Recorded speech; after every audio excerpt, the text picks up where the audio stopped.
Good morning, everyone. So, this is our first lecture. I'm here for SQA, as you all know. और second जो subject मेरा होगा वो होगा ITSM. सो 2.5 unit ITSM का I am going to take और 2.5 जो है वो कल्याणी मैम कंडक्ट करेंगे. So today we have SQA lecture, we have ITSM. और मोस्ट इम्पॉर्टेंट थिंग, जो भी मैं आपके साथ डिस्कस करने वाला हूँ उसके note already updated in team. So आप वहाँ से वो सेम नोट्स डाउनलोड कर सकते हो. अभी मैंने लेक्चर स्टार्ट करने के पहले वहाँ पे अपडेट कर दिया है. You guys can check. अभी मैं आपके साथ फर्स्ट जो यूनिट है हम लोगों का वो शेयर करता हूँ. सो SQA basically talks about software quality analysis. अब मोस्ट ऑफ आपके जो कंसेप्ट है ना वो दो लेवल से यहाँ पे डायरेक्टली अप्लाई होता है. One one with respect to software engineering subject जो SY का था, SE. एंड सेकेंड आपने TY में लास्ट सेम में जो SPM पढ़ा है, सॉफ्टवेयर प्रोजेक्ट मैनेजमेंट, SPM, उसके कंसेप्ट डायरेक्टली यहाँ पे अप्लाई होता है. सो आपके दो सब्जेक्ट के कंसेप्ट डायरेक्टली यहाँ पे अप्लाई होंगे और वो दो अगर क्लियर है तो बहुत इजीली आपको ये जो सब्जेक्ट है उसके बहुत सारे कंसेप्ट आप बिना ज़्यादा मेहनत किए समझ पाओगे. It is very very very simple if you are SE and SPM concept are clear. So बहुत सारे जो टॉपिक्स है उसके लिए I will be revising concept from SE as well as SPM because it might possible आप भूल गए रहोगे या वो टाइम पे प्रॉपर नहीं पढ़ा. और SPM का आई थिंक कि फिजिकली एक भी लेक्चर नहीं हुआ है तो ज़्यादा आइडिया नहीं होगा. थोड़ा बहुत आपने जो भी पढ़ा रहेगा वो भी MCQ सॉल्व करने के लिए. एंड आई थिंक आपने डॉक्यूमेंट बनाने के लिए भी अगर जितना पढ़ा रहेगा इट इज़ बेटर. लेकिन वो दो सब्जेक्ट के बहुत सारे आप जो टॉपिक्स हम लोग पढ़ेंगे उसमें those two things are required. So as and when required मैं आपको रिवाइज कराते जाऊंगा वो दोनों सब्जेक्ट्स. ओके. सो आप अपने एंड पे वो सेम PDF ओपन कर सकते हो. Remember you can just open this PDF और यही सेम PDF आप पढ़ना कंटिन्यू रखो. और जहाँ पे भी अगर मैं आपके साथ कुछ अगर चीज़ें डिस्कस करता हूँ, कुछ एग्जांपल्स देता हूँ, you can just add this sticky notes here और उसमें आप अपने नोट्स जो है वो यहाँ पे टाइप करते जाओ जो मैं आपको कुछ बता रहा हूँ. सो एट दी एंड आपके पास काफ़ी अच्छा नोट्स रहेगा and that would be better for you. तो अपने अंडरस्टैंडिंग के लिए हर एक टॉपिक के साथ में जहाँ कहीं पे अगर मैं कुछ बोल रहा हूँ स्टिकी नोट्स ऐड करते जाओ और else you can also highlight it. ठीक है. So for this reason only मैंने आपके साथ before we start with something मैंने आपके साथ सारे नोट्स शेयर कर दिए. क्वेश्चन आंसर्स भी इसके सारे आपको मिल जाएंगे. एंड नेक्स्ट इम्पॉर्टेंट थिंग, आपका जो एग्ज़ाम हुआ है उसमें थियरी पार्ट भी हुआ है और MCQs भी हुआ है. This for this semester we are still not clear कि आपका पूरा सेमिस्टर ऑनलाइन होने वाला है या partially will be conducting lecture in college premises. So अगर ऐसा हो गया तो एट दी एंड आपका एग्ज़ाम जो है वो देन थियरी रिटर्न एग्ज़ाम होने के चांसेस भी हो जाते हैं. सो इस बार 50-50 चांसेस है कि डायरेक्टली ऑनलाइन एग्ज़ाम भी हो सकता है या जो हम लोगों का कॉलेज से भी एग्ज़ाम हो सकता है, that is written exam. So we are not very well sure about that. बहुत सारे सरप्राइजेस हम लोगों को लास्ट एक साल में मिले, इस साल भी मिल सकता है. सो बेटर कि आप खुद के साइड से प्रिपेयर्ड रहो फॉर रिटर्न एग्ज़ाम. इसके बाकी के जो यूनिवर्सिटी पेपर्स हैं आई will be sharing those papers is well. वहाँ यहाँ पे जो हम लोगों का टीम है उसी में मैं वहाँ पे अपलोड भी कर दूंगा और आपको सारे सब्जेक्ट्स के अगर रिक्वायर्ड है तो वो भी मैं शेयर कर दूंगा. Who is the CR for this class? CR CR कोई भी नहीं है यहाँ पे. हेलो. Hello. या हु इज Hello. CR? या Yes, sir. Just sir, I am one of the CRs. Okay okay okay बड़े. So rest all other subjects जो भी मैं पढ़ाता हूँ वो सारे लेक्चर्स एक ही प्लेस पे आपको मिल जाएंगे. I will be sharing that link as well. तो अभी ये जो भी लेक्चर्स होंगे आगे जो भी होंगे पूरा सब्जेक्ट वहाँ पे होगा। तो एग्ज़ाम के पहले अगर आपको वापस सारे लेक्चर्स एक साथ रिवाइज भी करने हैं, बीच में का ये जो हम लोग स्टार्टिंग में लेक्चर चालू किया उसके बाद में जो टाइम था, टू द पॉइंट जो भी लेक्चर्स हम लोग डिस्कस कर रहे हैं, जो भी टॉपिक हम लोग डिस्कस कर रहे हैं, वो मैं वहाँ पे अपडेट करता हूँ। So you can directly just refer those lectures as well. I will be sharing that lecture links with, I will share that lecture link with CR, ठीक है। सो आप वहाँ से रेफर कर सकते हो और उसके आगे के फिर वहाँ पे ही सेम आपको लोकेशन पे मिल जाएंगे। Okay now in SQA that is software quality analysis, first आपका चैप्टर है यूनिट 1 का, that is introduction to quality. अब हम लोगों ने जो SE पढ़ा था उसके अंदर भी आपने क्वालिटी पर्सपेक्टिव सर्टेन टॉपिक पढ़े रहेंगे। In SPM also we did few topics with respect to quality. So आप देखो कि वो सब्जेक्ट्स के ही सेम सर्टेन टॉपिक यहाँ पे रिपीट होंगे और उसको हम लोग फिर डिटेल में पढ़ने वाले हैं। So quality is when we talk about quality of a software. So remember, quality differs from person to person. The judgment of quality, like for developer, quality means something different. For tester, it is different, and for customers, it is something different. तो अलग अलग customers आप जो उनको software provide कर रहे हैं वो एग्जैक्टली क्या पर्पस के लिए यूज कर रहे हैं, based on that they are going to जज your software with respect to quality. Okay, so हर एक का interpretation is different for defining a quality of a software. सबसे सिंपल अगर डेफिनेशन अगर बताना है क्वालिटी का, मतलब जो पर्पस के लिए आपने वो प्रोडक्ट बनाया वो पर्पस वो कंप्लीटली सेटिस्फाई करना चाहिए। For example if I talk about a Gmail, तो उसके ऊपर जो Gtalk ये वो एक्स्ट्रा फीचर्स जो भी उन्होंने डाले हैं वो सब बाद में आएंगे, but for a very first thing आपका जो ईमेल सिस्टम है it should work properly, then only we can talk about और we can define a quality कि वो बेटर है। Okay, I will give you few examples as well. तो guys as you can see here, हम लोग के पास एक ओला का बुकिंग ऐप है, ओला या उबर वॉट एवर कोई भी आप सिलेक्ट कर सकते हो। अब यहाँ पे we have a booking facility available from where we can book our cab और अ राइड, बराबर है।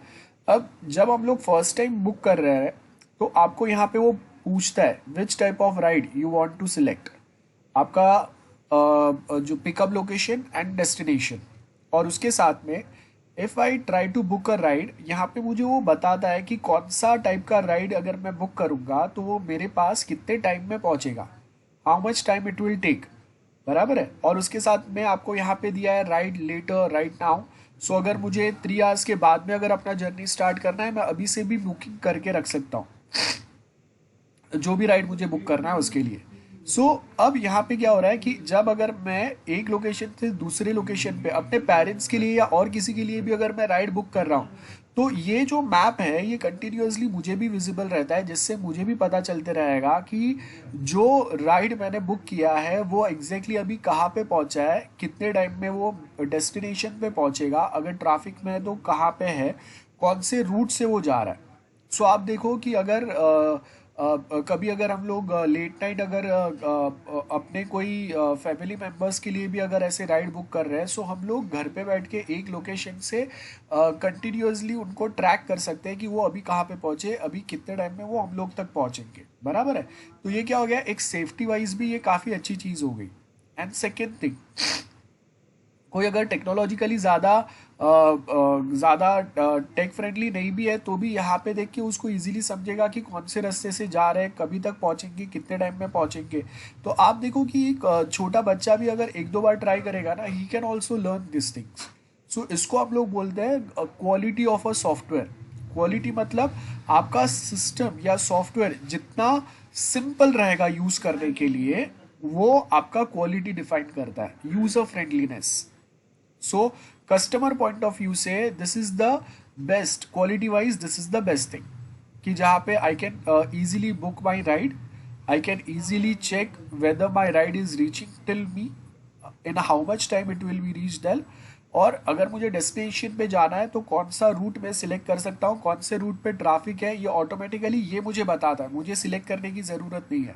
तो आपने देखा रहेगा जो ड्राइवर्स है उनको ऑटोमेटिकली रूट मिलता है with the help of this, बराबर है। सो ये यहाँ पे हम लोग क्वालिटी, मेनली जब कभी हम लोग क्वालिटी की बात करेंगे हम लोग mainly customer point of view से ही क्वालिटी की बात करते हैं।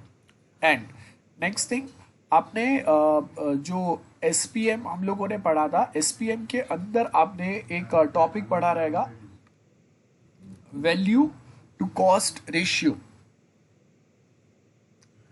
How many of you are aware about the value to cost ratio? I hope PDF is visible to everyone. Value to cost या value divide by cost. So जो भी features हम लोग बनाएंगे, ठीक है, उसका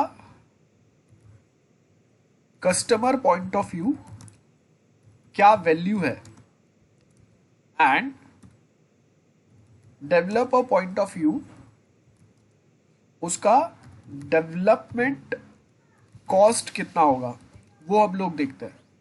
so when I divide, like suppose जैसे हम लोगों ने अभी ओला का बात किया, सो ओला में the Google map which is available, ठीक है।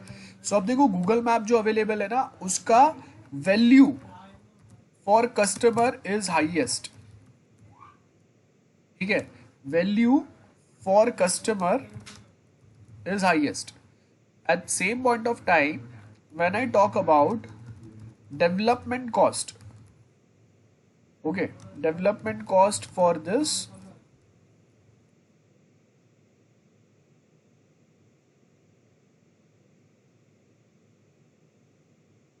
वो क्या है मेरा, लीस्ट होगा, because I am directly going to use Google map APIs। So आप देखो यहाँ पे क्या हो गया, when I divide value to cost ratio, कोई एक चीज जिसका डेवलपमेंट कॉस्ट मेरे लिए बहुत कम है, बिकॉज गूगल मैप के रेडी APIs में यहाँ पे यूज करने वाला हूँ, गूगल मैप को मैं डायरेक्टली लिंक करने वाला हूँ मेरे मोबाइल ऐप के साथ में या मेरा जो सॉफ्टवेयर है उसके साथ में। तो बहुत सारी चीज़ें जो है वो गूगल मैप मुझे रेडीली प्रोवाइड कर रहा है, मैं उस पर ज़्यादा मेहनत नहीं कर रहा हूँ, गेटिंग, हर एक चीज़ मैं स्क्रैच से नहीं बना रहा हूँ। हाँ, जो ऑलरेडी मैप है उसके ऊपर मैं सर्टन कुछ चीज़ें मॉडिफिकेशन करूँगा, that's it, nothing more than that. So मेरा डेवलपमेंट कॉस्ट जो है वो लीस्ट है या मिनिमम है, but at same point of time वो फीचर के लिए कस्टमर का जो वैल्यू है, कस्टमर पॉइंट ऑफ व्यू से वो सॉफ्टवेयर का जो वैल्यू है वो हाईएस्ट है। तो ऐसे हम लोग क्या करते हैं, वैल्यू टू कॉस्ट रेशियो निकालते हैं फॉर ऑल द फीचर्स। सबसे पहले तो हम लोग टोटल कितने फंक्शंस है वो देखते हैं, टोटल फंक्शंस ऑफ सॉफ्टवेयर, और वो हर एक जो मेरा फंक्शन है उस सब का हम लोग वैल्यू टू कॉस्ट रेशियो निकालेंगे। लाइक वी हैव फंक्शन 1, तो वैल्यू टू कॉस्ट रेशियो हम लोग का स्केल होता है वैल्यू टू कॉस्ट रेशियो का, we have a scale 0 to 9, ठीक है, 0 to 9 का हम लोग का वैल्यू टू कॉस्ट रेशियो का स्केल रहता है। सो यहाँ पे मेरे पास फर्स्ट फंक्शन है, उसके लिए सपोज वैल्यू जो है कस्टमर के लिए हाईएस्ट है, डेवलपमेंट कॉस्ट मेरा सिर्फ 1 है, तो मुझे आंसर क्या मिला, सो उसके हिसाब से मेरा फंक्शन 1 का वैल्यू निकलेगा यहाँ पे, ठीक है। सो 9 डिवाइड बाई 1 क्या मिला, आंसर 9 मिला मुझे, तो मतलब हाईएस्ट वैल्यू मिला, मतलब ये फंक्शन को तो आपको सबसे पहले बताना है। So it means when we continuously keep on identifying कि कौन से कस्टमर्स के लिए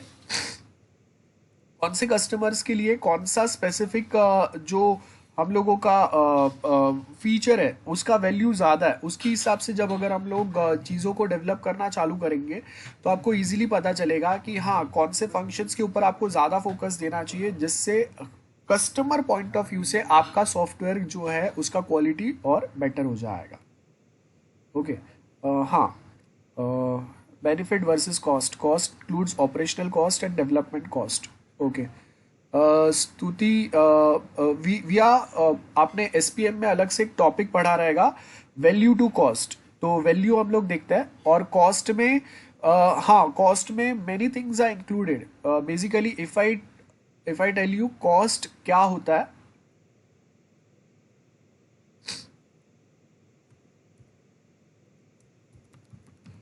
कॉस्ट इक्वल टू हम लोग के पास resources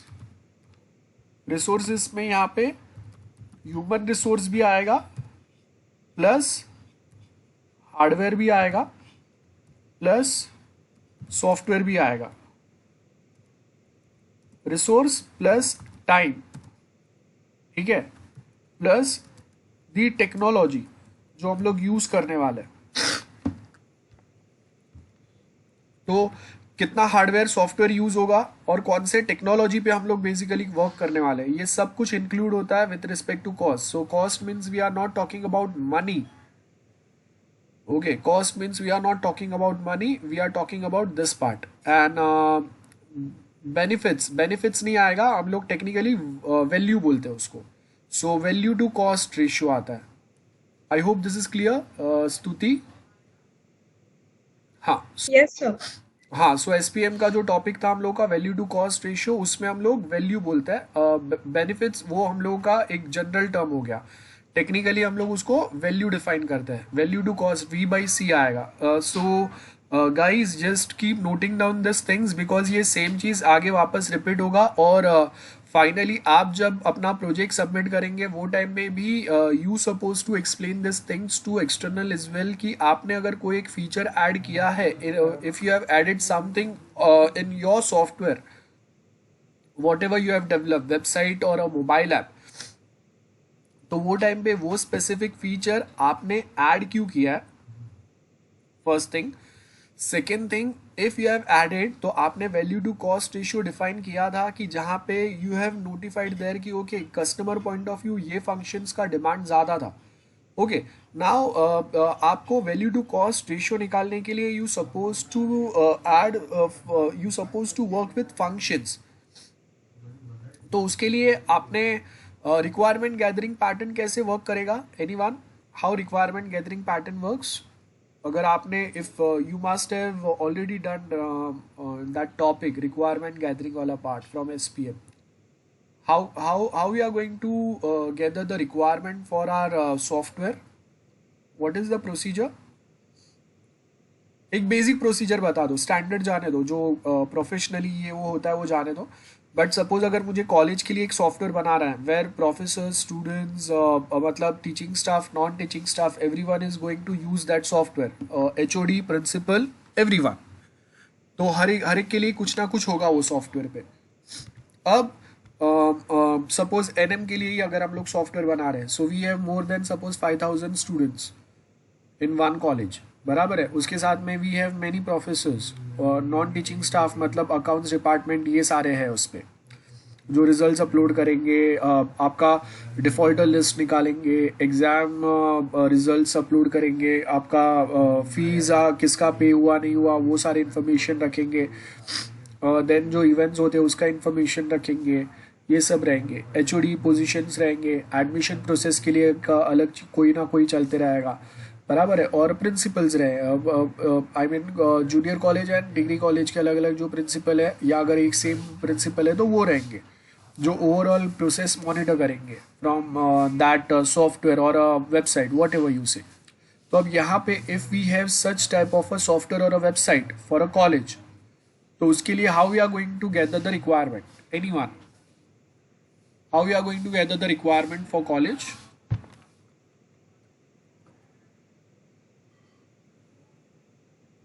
Preksha, list down the features required. Then validating specifications. Shivangi, specification, validating specifications ये तो बाद में आएगा। I'm asking about requirement gathering. Client के पास से requirement gather करना है। Then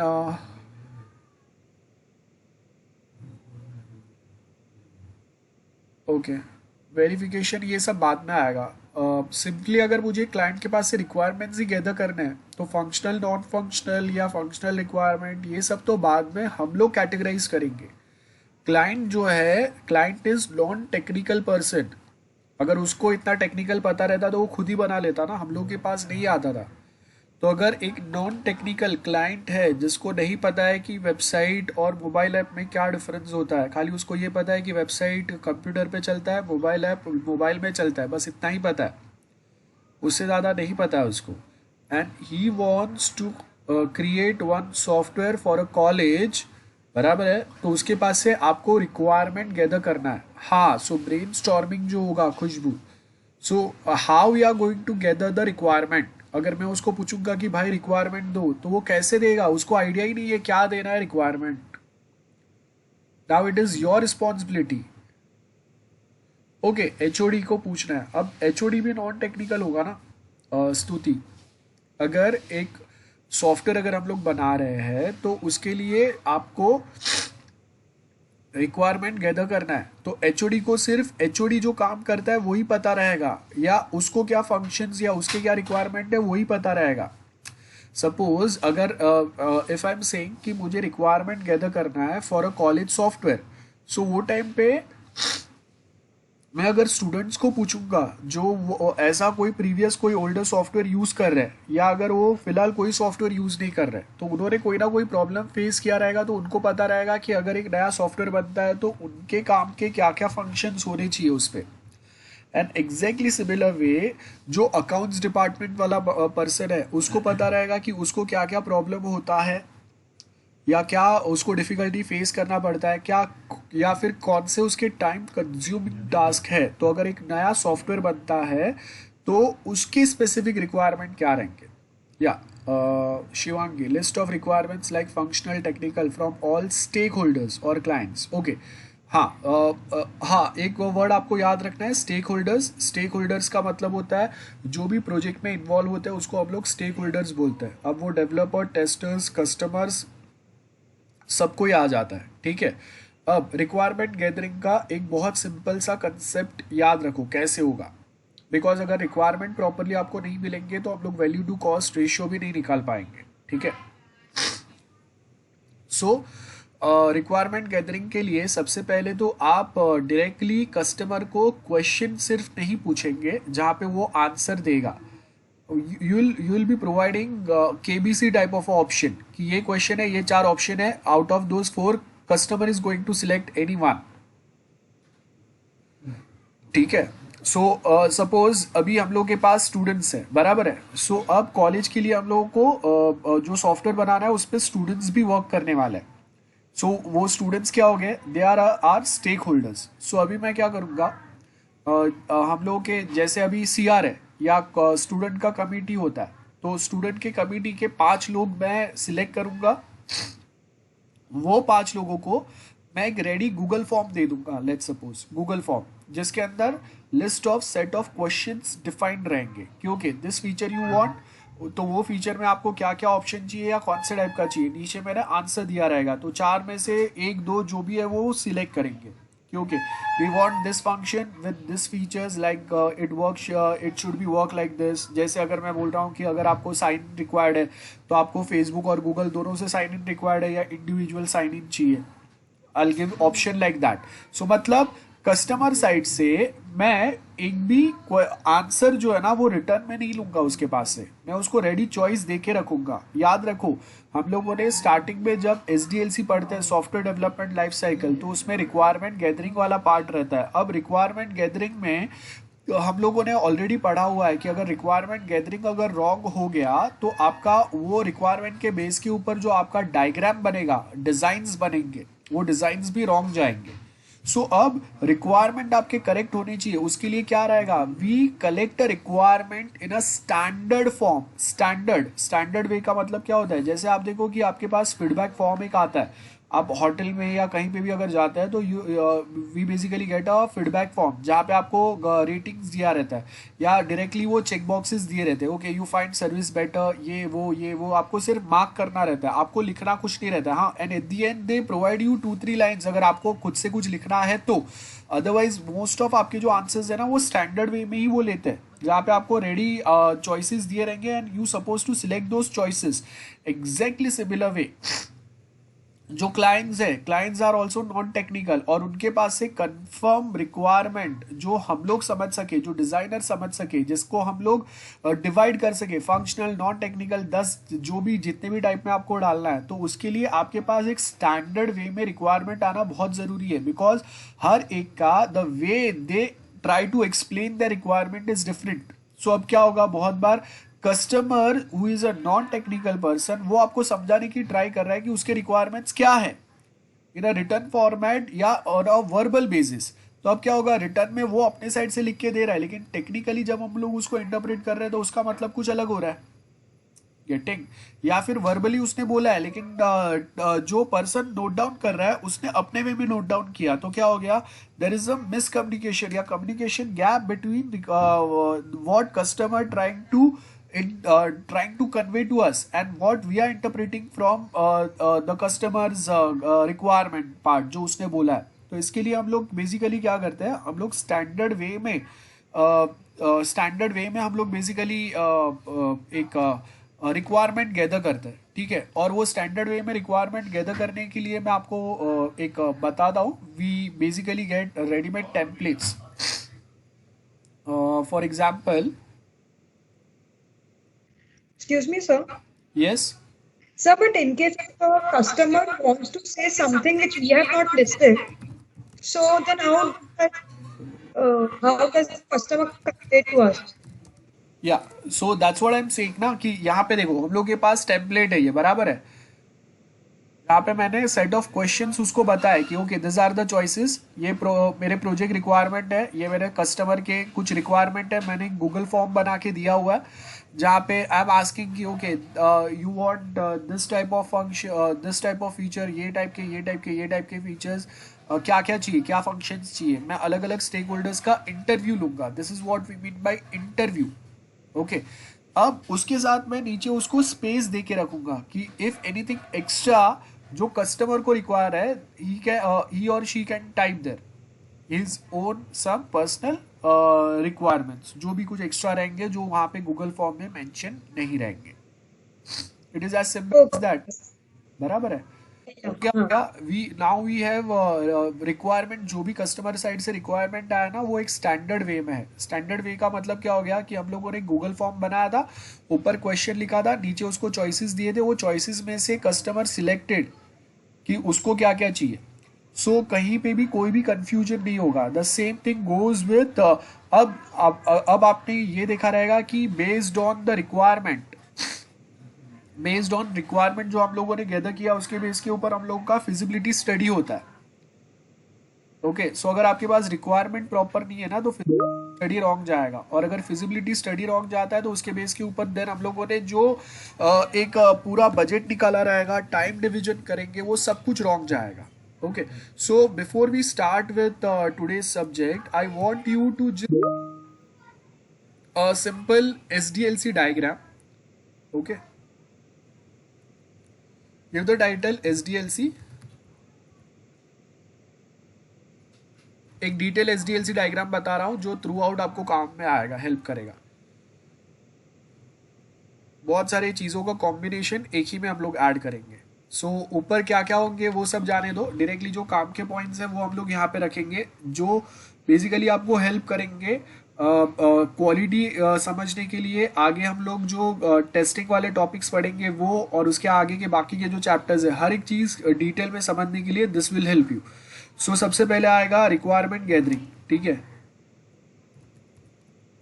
so requirement gathering and analysis दोनों साथ में डाल दो, चलेगा। So requirement gathering and analysis, we have first this thing, ठीक है, this is first. Then second we have suppose feasibility study. In feasibility study how many types we have, आपने पढ़ा रहेगा SE में guys, नहीं पढ़ा है, ओके। देखो we have total 3 types of feasibility study, मैं आपको एक्सप्लेन भी कर देता हूं साथ में।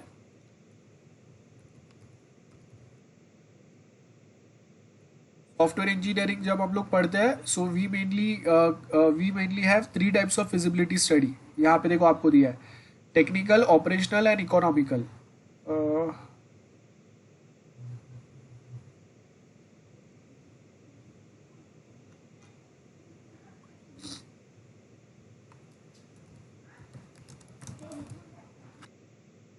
देखो here we have 3 types of feasibility study, तीनों में अगर डिफरेंस हम लोग देखें, सो फर्स्ट जो आपका, एक सेकेंड या, so as you can see here, first आपका टेक्निकल फिजिबिलिटी होगा, देन ऑपरेशनल फिजिबिलिटी जो ग्रीन में लिखा हुआ है, ऑपरेशनल बोलेंगे इसको, ऑर्गेनाइजेशनल वो अलग से लिखा हुआ है, एंड एक होगा इकोनॉमिकल। सो ये तीन में डिफरेंस क्या होगा बेसिकली, फर्स्ट जो आपका फिजिबिलिटी है दैट इज टेक्निकल फिजिबिलिटी। तो टेक्निकल फिजिबिलिटी में हम लोग देखेंगे कि जो हम लोग टेक्नोलॉजी यूज करने वाले हैं, ठीक है, measures the practical of technical solution available. तो हम लोग अगर कोई एक सॉफ्टवेयर बनाने वाले हैं तो उसके लिए कौन सा बेस्ट टेक्निकल सोल्यूशन अवेलेबल है, और जो अवेलेबल है वो उसको हम लोग अफोर्ड कर सकते हैं कि नहीं। बिकॉज एक सॉफ्टवेयर बनाने का मतलब सिर्फ ये नहीं होता है कि हम लोग वो जो सॉफ्टवेयर है उसको हम लोग डायरेक्टली यूज करना स्टार्ट करेंगे, but we do required better server to handle the better software, as well as आपका ऑफिस का जो नेटवर्क आर्किटेक्चर है उसमें भी चेंजेस करने पड़ेंगे, बराबर है। आपको उसके साथ में कोई ऑपरेटिंग सिस्टम भी अपग्रेड करना पड़ेगा विद द लेटेस्ट टेक्नोलॉजी। तो आपको ये भी देखना है कि सिर्फ सॉफ्टवेयर का कॉस्टिंग आपको नहीं आएगा, बट अगर आपको सर्वर अगर अपग्रेड करना है या आपका जो पर्सनल नेटवर्क है वो भी अगर आपको अपग्रेड करना है तो वो भी यहाँ पे कंसिडर होगा। सो सिर्फ सॉफ्टवेयर डेवलपमेंट कॉस्ट नहीं आएगा, आपका टेक्निकल कॉस्ट में आपका नेटवर्क अपग्रेडेशन या आपका ओरिजिनल इंफ्रास्ट्रक्चर अपग्रेडेशन भी आ सकता है। So that might be a possibility. So यहाँ पे देखो we have different types of feasibility studies जो आपको 1 बाय 1 पढ़ना है और याद रखना है। ये आपको काम के आएंगे जब हम लोग आगे के टॉपिक भी डिस्कस करेंगे, या आप जो कोई एक सॉफ्टवेयर जब डिटेल में पढ़ेंगे तो आपको भी इजीली समझ में आएगा। So I just paste this image in chat box. So हम लोगों ने जहाँ पे SDLC के अंदर हम लोगों ने फिजिबिलिटी स्टडी लिखा है उसके अंदर 1.1 लिखो इकोनॉमिकल फिजिबिलिटी। तो वहाँ पे हम लोग बेसिकली इकोनॉमिकल फिजिबिलिटी में या इकोनॉमिक फिजिबिलिटी में we talk about cost effective way. Cost effective way का मतलब क्या है, मोस्ट ऑफ जो सॉफ्टवेयर हम लोग बनाते हैं ना, तो हम लोग बहुत बार हम लोग ये देखते हैं कि अगर कोई एक सॉफ्टवेयर अगर मैं बना सकता हूँ, suppose we are a developers, ठीक है, अब हम लोग को कोई एक सॉफ्टवेयर वेबसाइट बनाना है सपोज, और उसके साथ में client is also asking to develop a mobile app. अब वेबसाइट तो मैं बना सकता हूँ लेकिन मोबाइल ऐप अब तक मैंने बनाया नहीं है सपोज, तो वो मैं इजीली नहीं बना सकता हूँ। तो instead of trial and error करना है कि खुद से मैं मोबाइल ऐप बनाने का ट्राई करूँ, उससे बेटर जो मोबाइल ऐप बनाने वाले एक्सपर्ट्स हैं उनको वही लोगों को मैं डायरेक्टली हैंड ओवर कर दूंगा ना। So they are experts for in their work, तो वो मुझे मोबाइल ऐप बहुत जल्दी से बना देंगे और मेरा जो कॉस्ट इफेक्टिव वे में मैं एक मोबाइल ऐप भी बना सकता हूँ। और अगर उसमें कुछ एरर भी आते हैं तो we have expert team with us who can easily handle those errors. तो वो आपका इकोनॉमिक फिजिबिलिटी होगा। सो इसको हम लोग बेसिकली आउटसोर्सिंग बोलते हैं। आप देखो most of companies, IT companies भी अगर है ना, तो भी वो अपना आधा कुछ काम जो है ना वो आउटसोर्स करते हैं टू एनी थर्ड पार्टीज। उसका मेन रीजन यही रहता है कॉस्ट इफेक्टिव वे में चीज़ों को डेवलप करना। अगर सब कुछ मैं ट्राई करूंगा तो पहले तो मेरे पास उतना एक्सपीरियंस नहीं है या उतना एक्सपर्टीज नहीं है, तो अगर मैं ट्राई भी कर लूँ तो वो उतना एक्यूरेसी के साथ नहीं बनेगा, नंबर ऑफ एरर आने के चांसेस ज़्यादा है। फर्स्ट टाइम बना रहा हूँ तो टाइम कंज्यूमिंग भी ज़्यादा होगा। सेकेंड थिंग कि आपको ये भी देखना है कि स्टार्टिंग में जो सबसे काम के फंक्शंस है उसी को आप यहाँ पे रखो, और जो ज़्यादा काम के नहीं है उसको आप पोस्टपोन कर दो नेक्स्ट अपडेट के लिए। तो अब कौन से काम के हैं कौन से काम के नहीं है ये कैसे पता चलेगा, with the help of value to cost ratio. Operational में यही हम लोग यहाँ पे आइडेंटिफाई करेंगे। देखो ऑपरेशनल में हम लोग क्या देखेंगे कि आपके पास बेस्ट अपॉर्चुनिटी क्या है कि आप अपने एग्जिस्टिंग सॉफ्टवेयर को अपग्रेड कर सको, एंड हाँ योर न्यू सॉफ्टवेयर जो भी आप बना रहे हैं ना उसमें फ्लेक्सिबिलिटी होना चाहिए। जो the technology which we are using it should be enough flexible कि फ्यूचर में अगर आपको अपना सॉफ्टवेयर को और अगर अपग्रेड करना है तो आप इजीली कर सकते हो। ठीक है, ये 3 याद रखना है।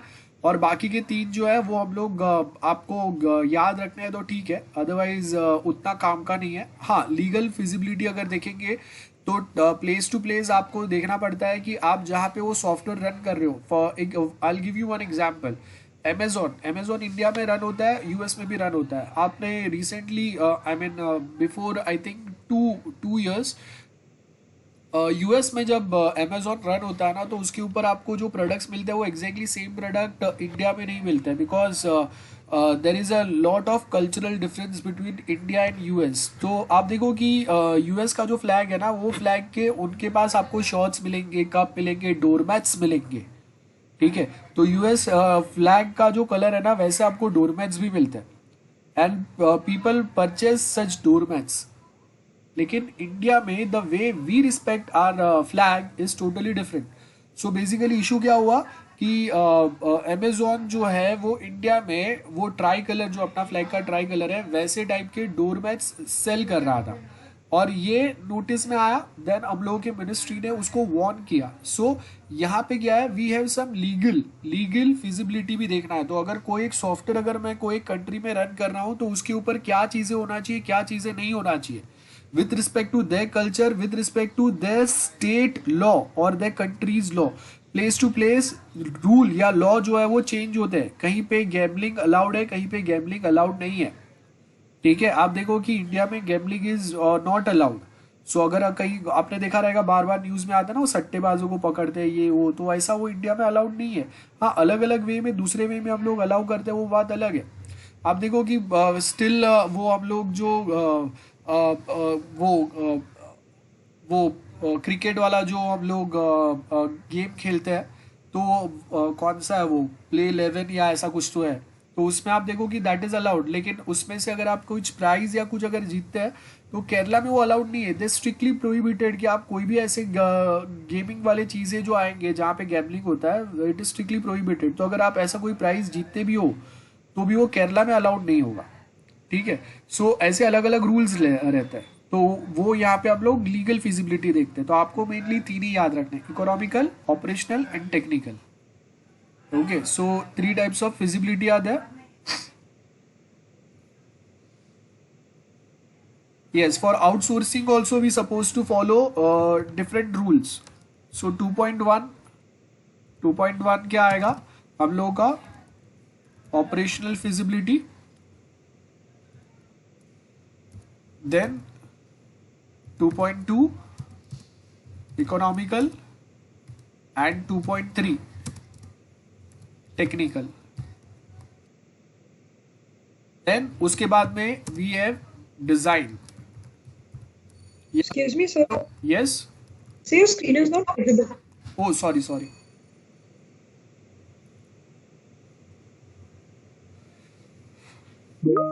So, feasibility study, we have 3 types of feasibility: operational, economical and technical. बराबर है। Then comes system design. अब system design के अंदर again we have 3 types. 3.1. Anyone? How many types of design do we have?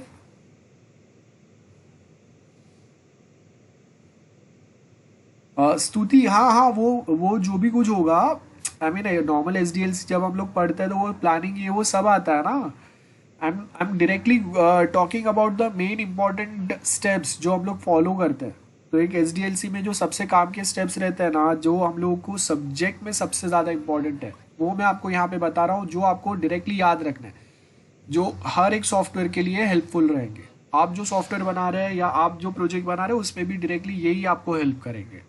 So those are the points directly we are discussing on. Okay, so designing में क्या होगा ये बताओ। Requirement gather हो गया, एनालिसिस हो गया, फिजिबिलिटी स्टडी हो गया, उसके बाद हम लोगों ने डिजाइन्स बनाए। तो डिजाइन्स में कौन से रहेंगे, आर्किटेक्चरल डिजाइन, उसके बाद में नेक्स्ट आएंगे high level design, and last will be detail design, ठीक है। सो आर्किटेक्चरल डिजाइन में क्या होगा, जहां जहां पे स्पेलिंग मिस्टेक है वो देख लेना। तो आर्किटेक्चरल डिजाइन जो है, तो आर्किटेक्चरल में क्या होगा बेसिकली कि आपका टोटल जो आउटर लाइन है, आउटलाइन, टोटल आउटलाइन मतलब number of modules like we have, ये सब यहाँ पे आ जाएगा, ठीक है। देन हाई लेवल डिजाइन में मॉड्यूल डिजाइन आएगा, यहाँ पे हर एक मॉड्यूल को हम लोग डिटेल में देखेंगे कि कौन से मॉड्यूल में क्या क्या चीज़ रहनी चाहिए। डिटेल डिजाइन में जो सब मॉड्यूल्स रहेंगे, मॉड्यूल्स के जो सब मॉड्यूल्स है और उसके जो माइन्यूट, ठीक है, जो माइन्यूट छोटे छोटे चीज़ें रहेंगे वो हर एक small things will be considered, ठीक है। सो ये आपका डिज़ाइन हो गया। डिज़ाइन के बाद में अभी हम लोग डायरेक्टली क्या करेंगे, कोडिंग आएगा। कोडिंग के बाद में we have testing. So again in testing first आपका जो टेस्ट आएगा वो आएगा यूनिट टेस्ट। देन सेकेंड जो आपका टेस्ट आएगा कौन सा आएगा यूनिट टेस्ट के बाद में, तो खुशबू एंड स्तुति लॉजिकल फिजिकल डिजाइंस या ईआर डायग्राम्स जो भी कुछ है ना, दे आर सब categories of this 3 main categories जो मैंने आपको बताया कि मतलब हम लोगों के जो डिटेल डिजाइन जो रहेंगे ना, डिटेल डिजाइन के अंदर आपके यहाँ पे ये जो डिटेल डिजाइन है इसके अंदर आपके ईआर डायग्राम और वो सब आएगा, ठीक है। सो वो सब फिर उसके सब कैटेगरीज आते जाएंगे। हाँ, prototype of course prototype will be there, yes architectural में प्रोटोटाइप होगा, yes exactly Stuti. So architectural design जो होगा दिस इज द आउटलाइन और आई कैन से अ prototype.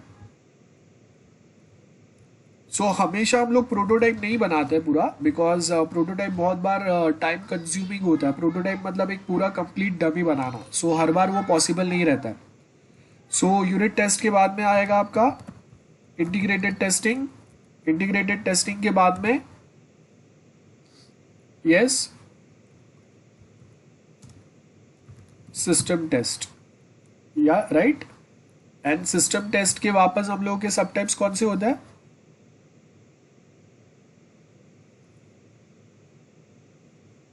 Yes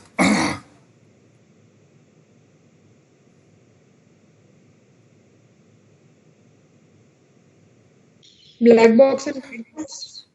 okay, black box white box और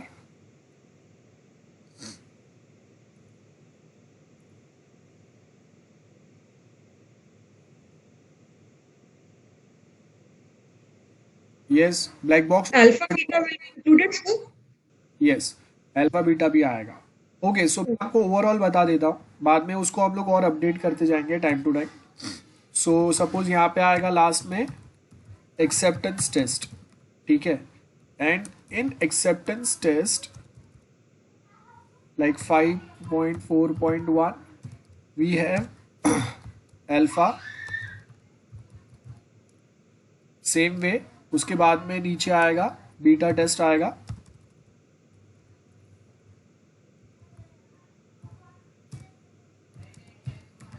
now this alpha is also called as white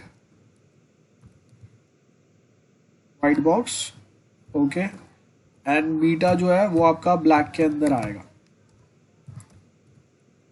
और उसके फिर और सब कैटेगराइजेशन भी होंगे, ये सब होगा। इसके बाद में 6th वाला क्या आएगा,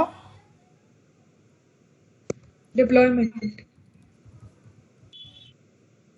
एंड डिप्लॉयमेंट के बाद में Maintenance. यस। सो मेंटेनेंस के अंदर आपने देखा है we have different types of maintenance. कौन से 4 टाइप्स रहते हैं,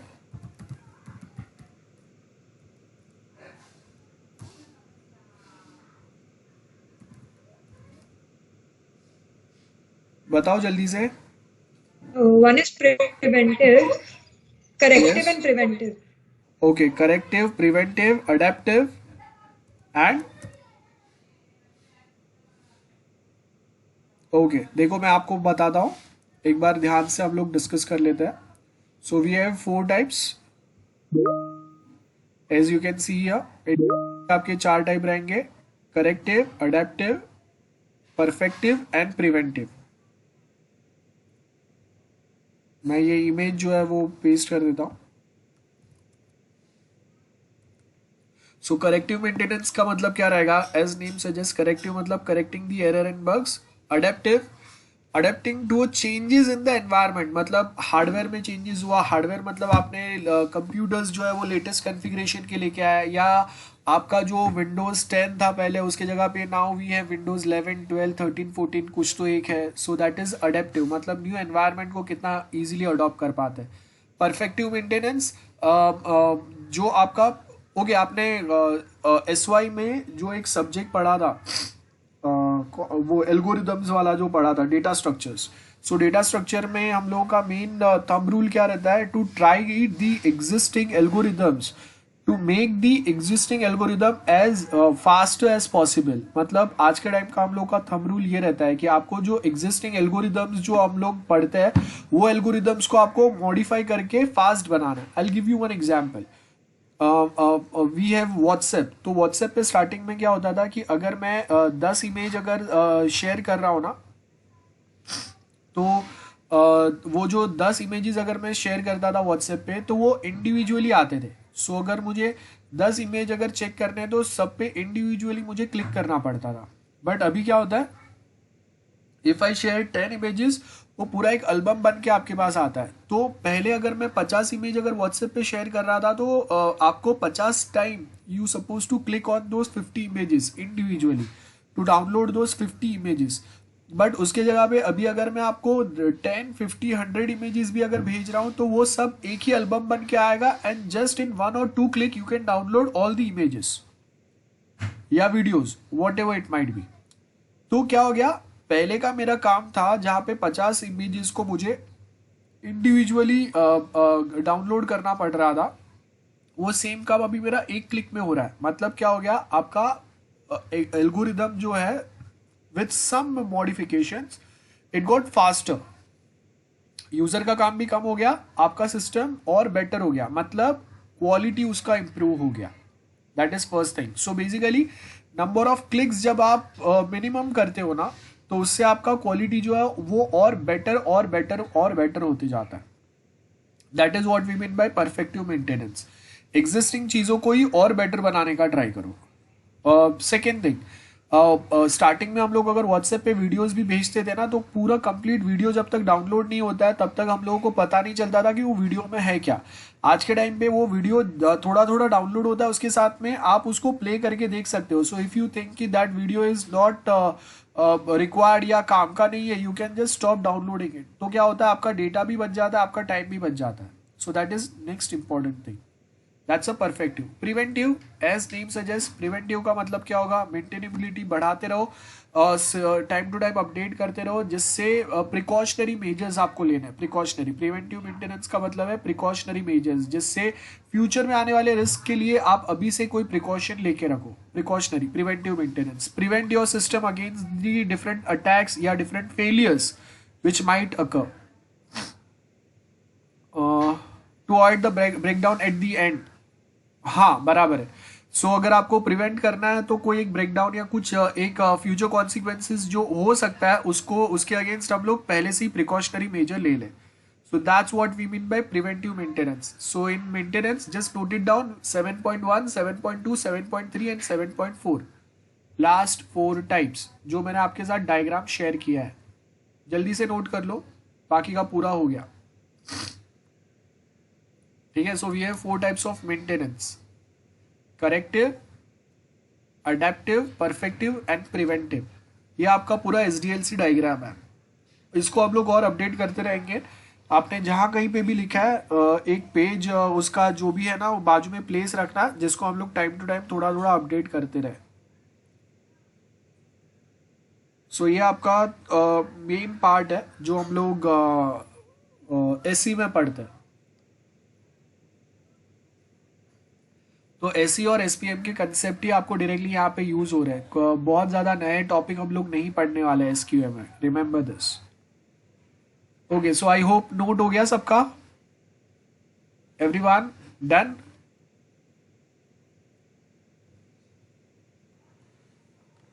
ओके गाइस, तो कंटिन्यू करते हैं। Excuse me, sir. Yes. Sir, when you had explained value to cost ratio, in that the development cost is for the user which we are seeing or for the company? For a company, for the developer, the cost is considered to be for a developer who's going to develop that feature. So उनके लिए वो कितना beneficial होगा, मतलब उनको कितने efforts लगेंगे उसमें, how much human resource, how much hardware or software is required, how many time it will take to develop such feature. So that is the cost we are talking about. So if we are talking, yes. हाँ, Sir. yeah, tell me. So if you're talking about the Ola example, here the cost will be for Ola or for the Google Maps, like the Google company who's the function जो हम लोगों ने discuss किया, like if I try to book a ride or if I'm already on a ride, तो वो time yes. we basically have that Google Map feature available with us. So if Yes. suppose if I book a ride for my family member, so from my phone itself I can track the exact location of my family member. So that would be very very much helpful for me. अगर late night अगर travel करना है मेरे कोई family member को, तो उसके लिए वो बहुत ज़्यादा हेल्पफुल होगा ना. So for that reason the function Google map function is very much helpful. और उस वैल्यू Yes. वो कस्टमर्स के लिए, क्लाइंट्स के लिए it is the highest. Yes, sir, that I understood. हाँ. My query is the development cost would be हाँ. for the company who's making that feature or for the Yeah. company who's using the feature. नहीं Here the making user was making Ola. making yeah. So the who's going to create or who's going to develop that feature, तो Ola itself is going to develop that feature, right? Okay. Ola के लिए उसका development cost कितना होगा, that is what we are talking about. तो अगर Google map use कर रहा हूँ, तो Google map is one of the ready facility which is available from Google side. So I would Yes. Suppose to integrate the Google map API with in my mobile app और a website, और उसके ऊपर थोड़े कुछ मेरे developments रहेंगे. So my cost is minimum and the Yes. is highest. So that's how we basically define it. Yeah, got it. Thank you, sir. Okay. So it might possible. Okay. Now next example with respect to value to cost ratio में अगर आप देखेंगे, so Ola और Uber जो भी आपके ride booking options है वहाँ पे they provide n number of payment options to you.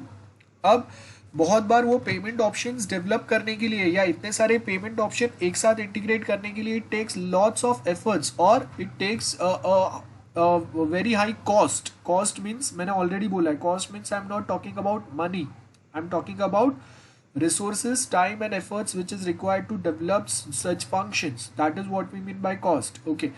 तो अब अगर मैं इतने सारे पेमेंट ऑप्शंस प्रोवाइड कर रहा हूँ लेकिन rarely people use those payment functions, so बहुत बार instead of using such payment function people will directly just pay in cash.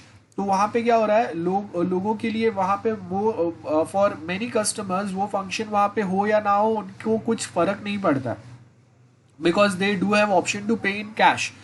तो वो टाइम पे उसका वैल्यू जो है, value is not the highest for the customers, लेकिन डेवलपमेंट कॉस्ट मेरा बहुत हाईएस्ट है वो सब के लिए.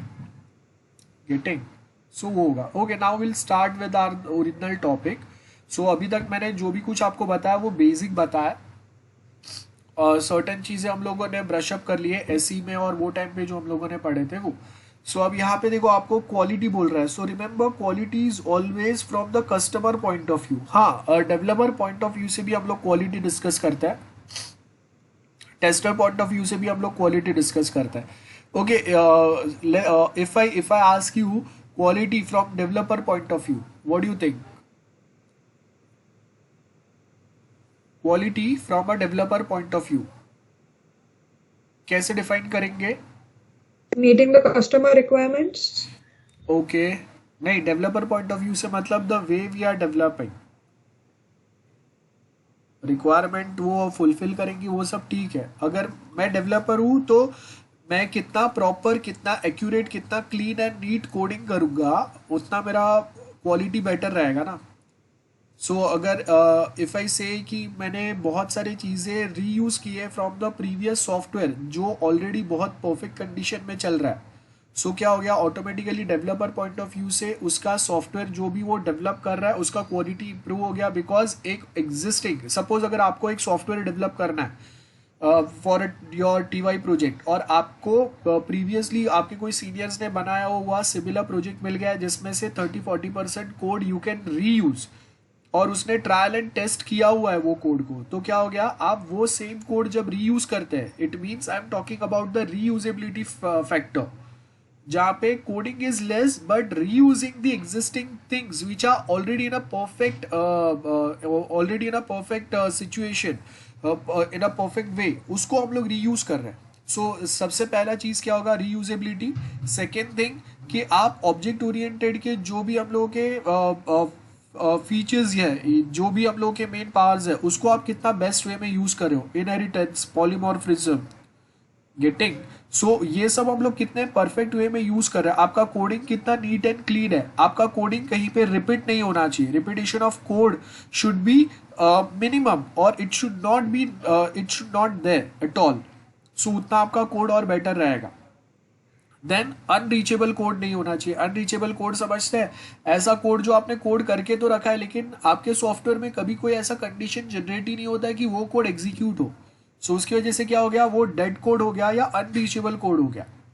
और एल्स जब अगर मैं डेवलपर पॉइंट ऑफ व्यू से अगर क्वालिटी की बात करता हूँ तो हम लोग पेयर प्रोग्रामिंग की बात करते हैं. पेयर प्रोग्रामिंग मतलब दो डेवलपर्स साथ में ही वर्क कर रहे हैं, साथ में डेवलपमेंट कर रहे हैं ऑन द सेम सिस्टम और on the same that specific module. तो उससे क्या होगा, एक डेवलपर जो है वो डेवलप कर रहा है, दूसरा डेवलपर वो सेम जो कोड है उसको कंटिन्यूअस रिव्यू करते जा रहा है. So that too also helps to improve the quality. So developer point of view से ये सारे फैक्टर्स हम लोग कंसिडर करेंगे. टेस्टर पॉइंट ऑफ व्यू से क्या होगा, टेस्टर पॉइंट ऑफ व्यू से होगा कि try to find as many bugs और डिफेक्ट्स एज पॉसिबल, राइट. तो जितने ज्यादा डिफेक्ट्स या बग्स आपको अभी मिल जाएंगे उतना आपको बाद में तकलीफ नहीं होगा. So that's what we mean by testers point of view. Quality means, so जितने ज़्यादा अगर डिफेक्ट्स आपको अभी मिल गए, सो लास्ट में आपको उतना कम मेहनत करना पड़ेगा, या डेवलपर एंड पे जो फेलियर्स के चांसेस है वो कम हो जाएंगे. Okay, now how many types of defects do we have? Yes everyone, how many types of defects we have?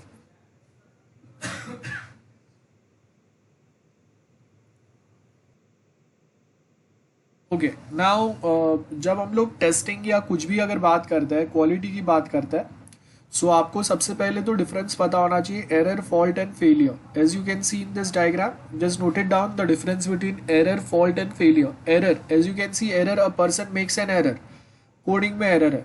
अब ये क्या हो गया, ये सेम जो कोडिंग में एरर है, ये एरर वाला कोड आपने अपने कोई एक मॉड्यूल में इंटीग्रेट कर दिया, तो अब क्या हो गया, वो पूरा मॉड्यूल या पूरा सॉफ्टवेयर जो है वो क्या हो गया, फॉल्टी हो गया. अब ये फॉल्ट को रिजॉल्व किए बिना जब आप उसको क्लाइंट साइड पे डिप्लॉय करते हैं, which leads to failure on the client side. Okay, so error in a code, this code is basically integrated in our software or a module which leads to fault in our software or a module. और ये faulty module या software जब आप actual में implement करेंगे on a client side, deploy करेंगे, so which leads to a failure on the client side or a client operation. Note it down this diagram quickly. Okay, so after this we have 5 types of defects. Note it down. We have 5 types of defects. Types of defects लिखना. Types of defects. First, anyone?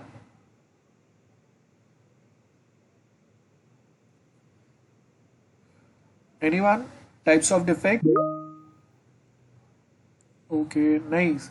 Defect नहीं हुआ वो.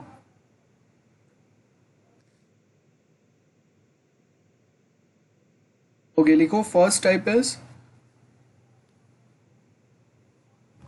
major defect.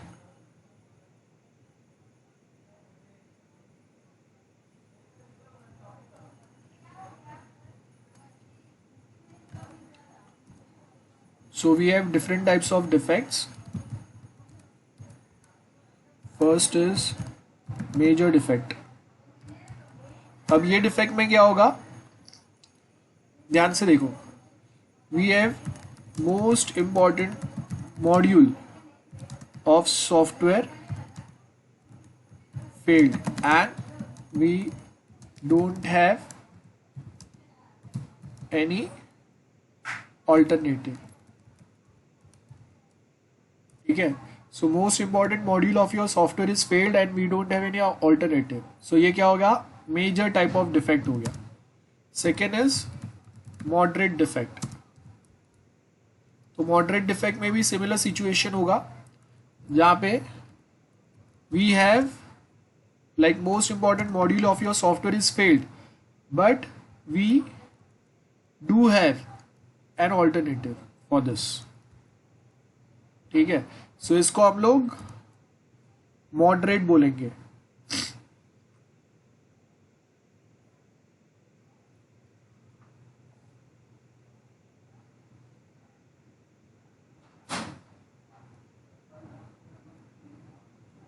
Okay guys sorry, यहाँ पे first जो होगा वो critical defect होगा, sorry just label this as critical, गलती से मैंने मेजर लिख दिया। Then comes major, then third is moderate defect, critical, major, moderate. So moderate के अंदर क्या होगा,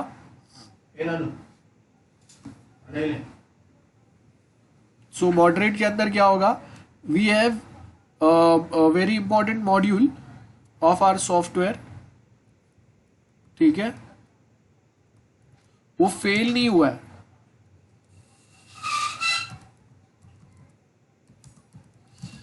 it's not failed but it also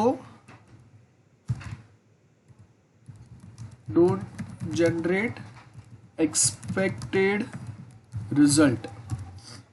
so critical, major, moderate. Moderate में क्या होगा, most important module of software, it's not failed but it does not generate expected result. 4 होगा cosmetic,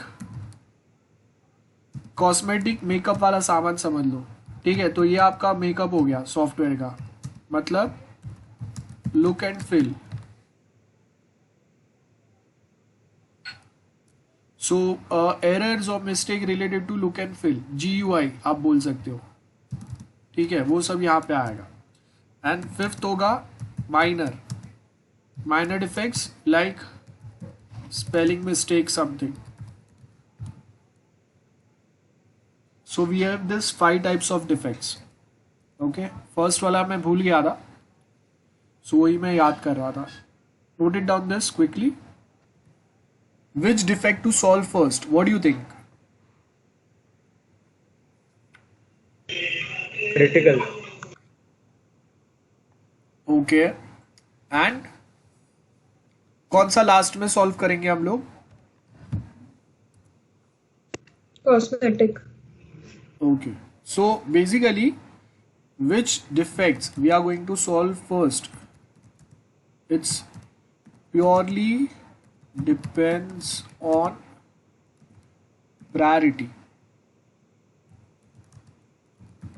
listing. For example, we have a minor defect, spelling mistake, ठीक है। We have a spelling mistake, college name जो है is wrongly printed, और उसकी वजह से क्या हो रहा है, एडमिशन टाइम पे जो स्टूडेंट्स हैं वो ये कॉलेज नेम देख के वापस जा रहे हैं, because of which college is facing a huge economical burden. So what do you think, कौन सा डिफेक्ट हम लोगों को पहले सॉल्व करना पड़ेगा? Sir, but we can also do the reverse, no? Like we can go from down to top so that छोटे छोटे जो है वो पहले complete हो जाएंगे, and then जो most important है फिर उस पर सारा फोकस हो सकता है, ऐसा भी तो कर सकते हैं। नहीं ऐसा नहीं होगा। बेसिकली क्या होगा कि हम लोग टाइम देखेंगे कि ऑन विच टाइम किसका प्रायोरिटी हाईएस्ट है।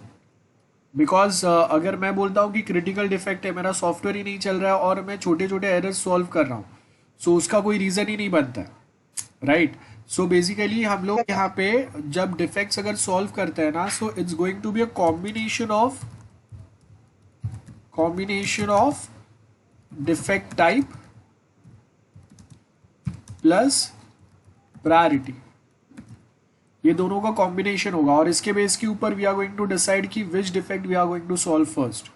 It might possible we have critical defect, sorry critical तो फर्स्ट जाएगा, अगर सॉफ्टवेयर नहीं चल रहा है तो उस पर तो फोकस होगा ही, लेकिन suppose we have a major और मॉडरेट डिफेक्ट, ठीक है। क्रिटिकल डिफेक्ट का मतलब क्या हो गया कि आपके सिस्टम पे कोई लॉगिन ही नहीं कर पा रहा है, तो अगर लॉगिन नहीं कर पा रहा है मतलब आगे का कोई प्रोसेस होगा ही नहीं, और we don't have any alternative for login, so that's one thing. Then उसके बाद में we have a major defect और मॉडरेट डिफेक्ट। तो मॉडरेट डिफेक्ट में क्या हो रहा है, suppose we have some banking software या एटीएम है, तो एटीएम पे when I try to withdraw 5000 rupees, लेकिन एटीएम के पास 4900 रुपीज ही है, सो वो मुझे 4900 विदड्रॉ करके दे रहा है और उसके सामने मेरे अकाउंट में से 5000 डिडक्ट हो रहा है, सो दैट्स समथिंग रॉन्ग, क्योंकि एक्सपेक्टेड रिजल्ट जनरेट नहीं हो रहा है। अगर 4900 विदड्रॉ हुए तो वो मेरे अकाउंट में से भी उतने ही डेबिट होने चाहिए, बराबर है। या फिर अगर 5000 मैं ट्राई कर रहा हूँ और 5000 उसके पास नहीं है, so ATM is directly going to deny, ऐसा नहीं होगा, वो ह्यूमन टाइप नहीं है कि वो बोलेगा कि भाई 5000 नहीं है 4900 ले ले, ऐसा नहीं होता है। सो मशीन्स जो है वो एक्यूरेटली वर्क करता है, सो वो आपका मेन जो है ना वो मॉडरेट टाइप का डिफेक्ट हो गया, गेटिंग। या फॉर एग्जाम्पल आई कैन से कि आपने बाउंड्री वैल्यू एनालिसिस करके एक पैटर्न हम लोग एसपीएम में पढ़ते हैं, सो उसमें हम लोग क्या करते हैं बेसिकली कि सपोज अगर मैं बोल रहा हूँ कि जो 21 ईयर्स से बड़ा पर्सन है, जो whoever इज 21 और above, they are only eligible for the job.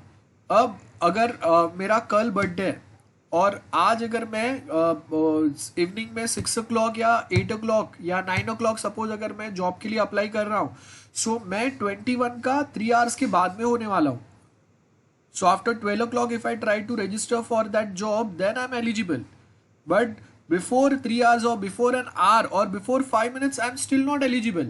11:55 4 January 11:55 I'm still not eligible, मेरा 5 Jan को अगर बर्थडे है तो, so that is something which we try to verify कि ऐसा नहीं होना चाहिए कि कोई एक पर्सन जो एलिजिबल नहीं था फिर भी वो एलिजिबल हो रहा है, या कल मेरा बर्थडे है, सो मैं 12 o'clock के बाद में 12:01 को अगर रजिस्टर कर रहा हूँ for a job, then I should be then it should allow me, because after 12 o'clock मैं 21 ईयर्स का हो गया, सो 12 o'clock एंड 1 minute पे अगर मैं ट्राई कर रहा हूँ वो जॉब के लिए अगेन, then it should allow me. So यहाँ पे ये मॉडरेट हो गया कि एक्सपेक्टेड रिजल्ट जनरेट नहीं कर रहे, सो अगर 12 के बाद अगर मैं रजिस्टर कर रहा हूँ then I am eligible, before 12 11:59 तक अगर मैं अलाउ ट्राई कर रहा हूँ then I am not eligible. So ये छोटे छोटे जो डिफरेंस रहते हैं, बाउंड्री वैल्यू एनालिसिस बोलते हैं इसको हम लोग, तो वो सारे आपके मॉडरेट में आते हैं कि एक्सपेक्टेड रिजल्ट जनरेट कर रहे हैं कि नहीं, जब हम लोग बाउंड्री वैल्यू एकदम बाउंड्री पे वैल्यूज जो होता है उसको हम लोग एंटर करते हैं। कॉस्मेटिक ये तो टाइम पास है, बट ये बहुत इंपॉर्टेंट रहता है। कोई भी चीज़ को ज़्यादा यूज़र फ्रेंडली बनाने के लिए आपको GUI या आपका जो सॉफ्टवेयर है उसका सर्टन चीज़ें ही ये वे में आपको रखना चाहिए जिससे कोई भी आके इजीली समझ सके कि कहाँ से लॉगिन करना है, कहाँ से साइन अप करना है। It should not be messed up. So उसके लिए cosmetic plays the most important part, because अगर आपका GUI आपने प्रॉपरली डिफाइन नहीं किया है या उसको आपने इतना ईजी नहीं रखा है कि हर एक चीज़ सामने दिखे, still this is going to be a very harmful defect for your system. Okay, so these are the types of defects. कौन सा defect कभी solve करेंगे ये हम लोगों को भी नहीं पता रहता है। We basically try to solve those defects purely based on the priority listing. So priority आपका कौन से स्केल पे आता है, 0 to 9 के स्केल पे priority list होता है। Okay, any doubt, anyone? Clear है सबको? यहां तक क्लियर है सबको, everyone?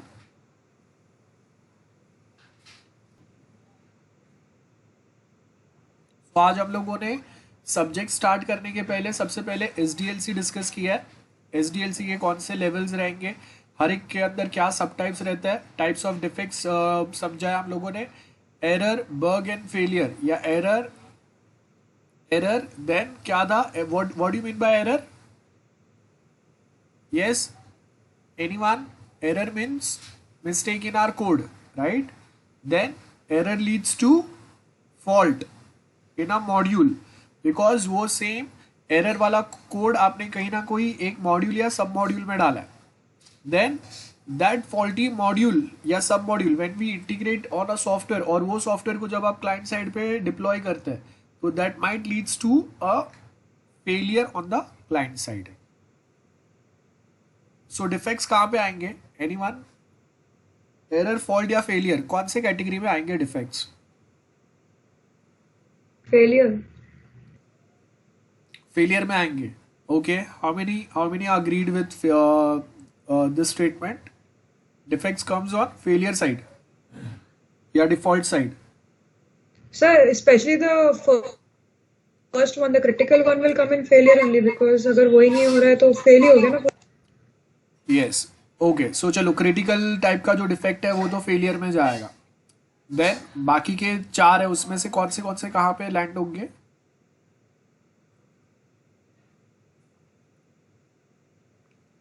So last two can go in fault. Okay, last 2 can go in fault. Okay, and major and moderate?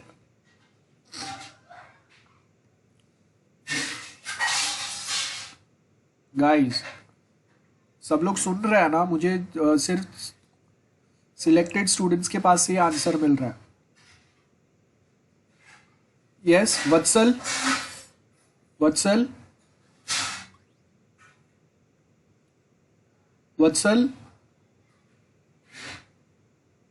या कौन सा डिफेक्ट कहाँ पे आएगा? Tell me.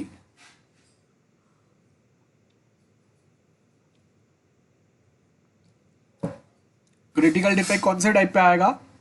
Can you tell me? हमें ओके, क्रिटिकल फेलियर में जाएगा. Then moderate. Okay, so starting का जो एरर वाला पार्ट है उसमें कोई भी टाइप का डिफेक्ट नहीं आएगा क्या? Anyone? Sir, minor defect can go in error, I guess. Okay, so which type of error we are talking about? Runtime or compile time? I guess both, because spelling mistake can go for any of those if I'm not wrong. Spelling mistake मतलब वो तो हम लोगों का spelling वो उसका code से लेना देना ही नहीं है ना. वो तो हम लोग जो प्रिंट करेंगे वही प्रिंट होगा. सो मेनली आपका, अगर मैं बोल रहा हूँ कि मॉड्यूल में फॉल्टी एरर जा रहा है, इट मीन्स एरर रन हो रहा है लेकिन रन टाइम एरर्स आ रहे हैं ना उस पे. अगर सिंटेक्स एरर रहेगा, कंपाइल टाइम एरर मतलब सिंटेक्स एरर हो गया, तो अगर कंपाइल टाइम एरर है वो तो मैं जब कोड को कंप्लीट करूंगा तभी मुझे पता चल जाएगा. गेटिंग? सो आपका कंपाइल टाइम एरर्स की बात ही नहीं कर रहे हम लोग. जो एरर जो आ रहा है ना वहां पे बाजू में लिख दो, those all are run time errors. Run time मतलब वहां पे आपका या तो आपने ट्राई कैच वो जो हम लोग एक्सेप्शन हैंडलिंग डालते हैं वो नहीं ऐड किया है आपने, या ऐसे कोई टेक्निक्स आपने डाले नहीं है. सो उसकी वजह से क्या हो रहा है, वो एरर हो गया आपके कोड में, बिकॉज वो रन टाइम एरर जो आप प्रॉपरली टेस्ट नहीं कर पाए. एंड ये रन टाइम एरर वाला जो कोड है वो आपने अपने मॉड्यूल में डाला है, और ये फॉल्टी मॉड्यूल जब आप अपने सॉफ्टवेयर में इंटीग्रेट करेंगे which leads to failure. Failure का मतलब क्या है कि आपका सॉफ्टवेयर चलते चलते अटक गया.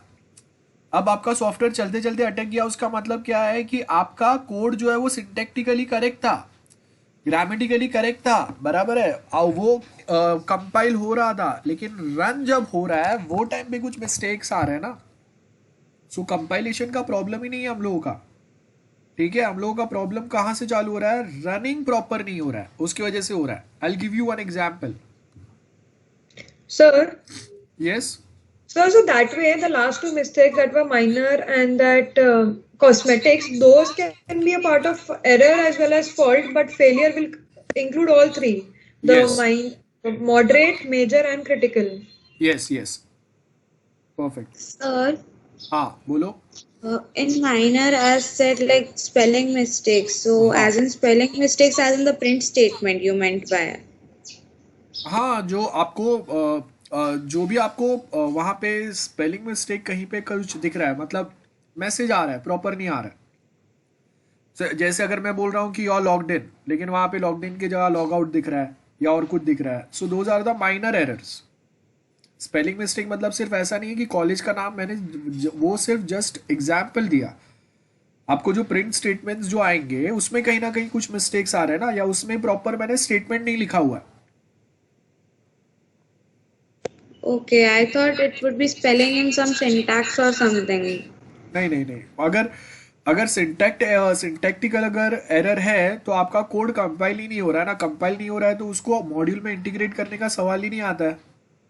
मॉड्यूल में इंटीग्रेट कब करेंगे हम लोग? जब वो कोड कंपाइल हो रहा है, कुछ तो आउटपुट दे रहा रहेगा ना, या रन हो रहा रहेगा, तब हम लोग मॉड्यूल में इंक्लूड करेंगे। अगर कंपाइल ही नहीं हो रहा है तो मेरा डेवलपमेंट ही कंप्लीट नहीं हुआ है ना।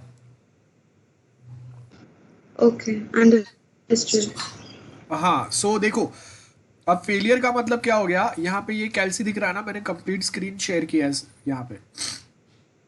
सो Yes, sir, it's visible. या सो अब अगर मैंने 55 डिवाइड बाय अगर 0 किया है, सो अब क्या हो गया, यहाँ पे ये एक्सेप्शन हैंडलिंग आना चाहिए। देखो यहाँ पे ये बता रहा है exception handling can not divide by 0, this is the exception handling part. So अब ये कैल्सी फेल कब होगा कि मैंने ये exception handling try and catch block इसमें ऐड ही नहीं किया है, ओके और उसके बिना मैंने वो कोड इसमें ऐड कर दिया और किसी ने वेरीफाई भी नहीं किया। तो अब क्या होगा, जब whenever I try to divide 55 divide by 0, ये कैल्सी चलना बंद हो जाएगा और बहुत बड़ा सा कोई टेक्निकल एरर देगा मुझे। सो that is the main reason behind the failure of your system, because आपने exception handling proper नहीं डाला है। One of the main reason behind the failure of a software is not adding exception handling concept properly। अब यहाँ पे क्या हो गया, हम लोगों ने देखा है कि ट्राई एंड कैच में हम लोग क्या करते हैं, we try to catch as many possible run time errors as possible. लेकिन उसमें क्या हो गया, अभी कभी कभी सर्टन टाइप के रन टाइम एरर्स हम लोगों ने गेस ही नहीं किया, बिकॉज आपका टेस्टिंग प्रॉपर नहीं हुआ, तो आपको पता नहीं चला कि ये टाइप का भी कोई एक एरर आ सकता है। तो आपने उसके लिए कोई ट्राई कैच ब्लॉक बनाया नहीं है, तो वो एरर जब कैच ही नहीं हुआ तो क्या हो गया, आपका रनिंग एप्लीकेशन को बीच में हॉल्ट कर देगा वो, है ना, and which leads to failure. So in between आपका सॉफ्टवेयर चलता चलता बंद हो गया। So this is just one example. इससे बड़े बहुत सारे दूसरे प्रॉब्लम्स हो सकते हैं जो डायरेक्टली आपका सॉफ्टवेयर को बंद कर सकते हैं, चलना बंद हो सकता है आपका सॉफ्टवेयर। ओके, अब इसके साथ में ये हो गया। उसके बाद में नाउ हम लोगों को दो चीजें देखना है, एक मीन टाइम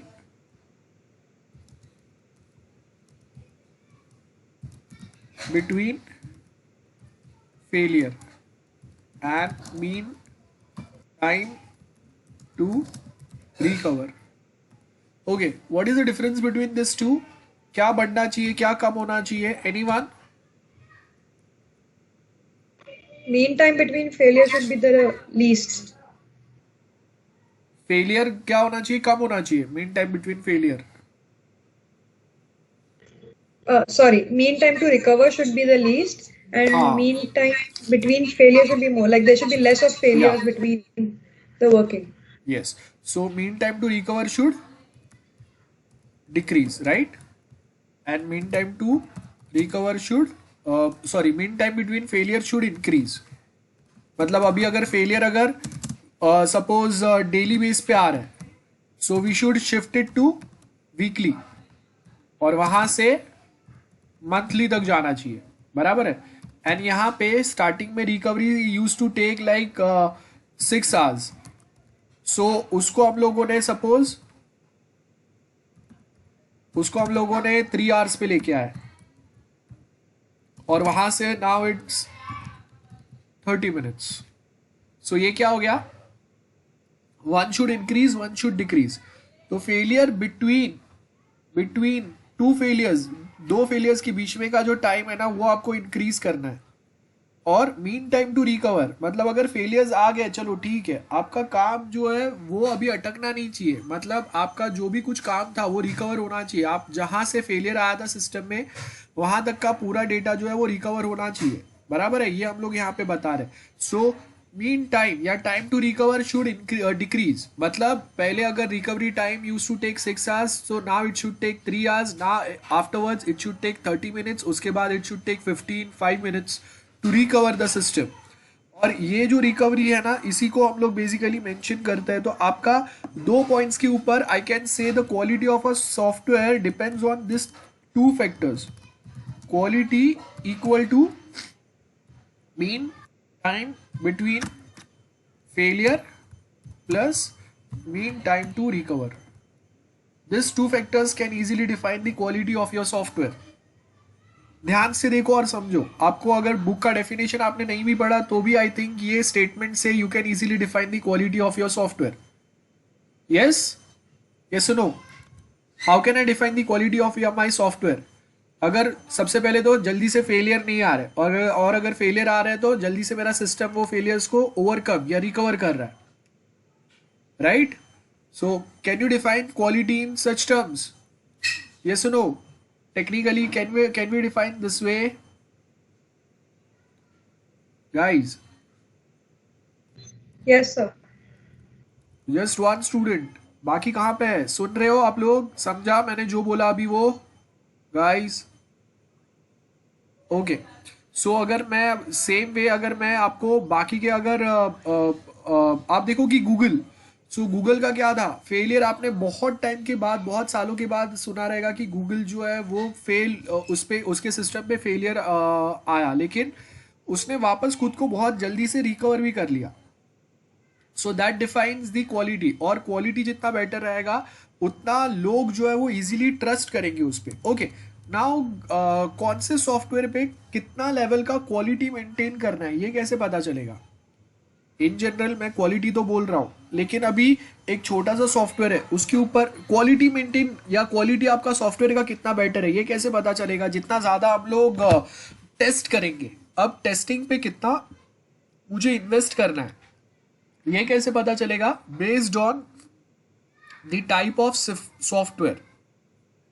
ठीक है, ध्यान से देखो।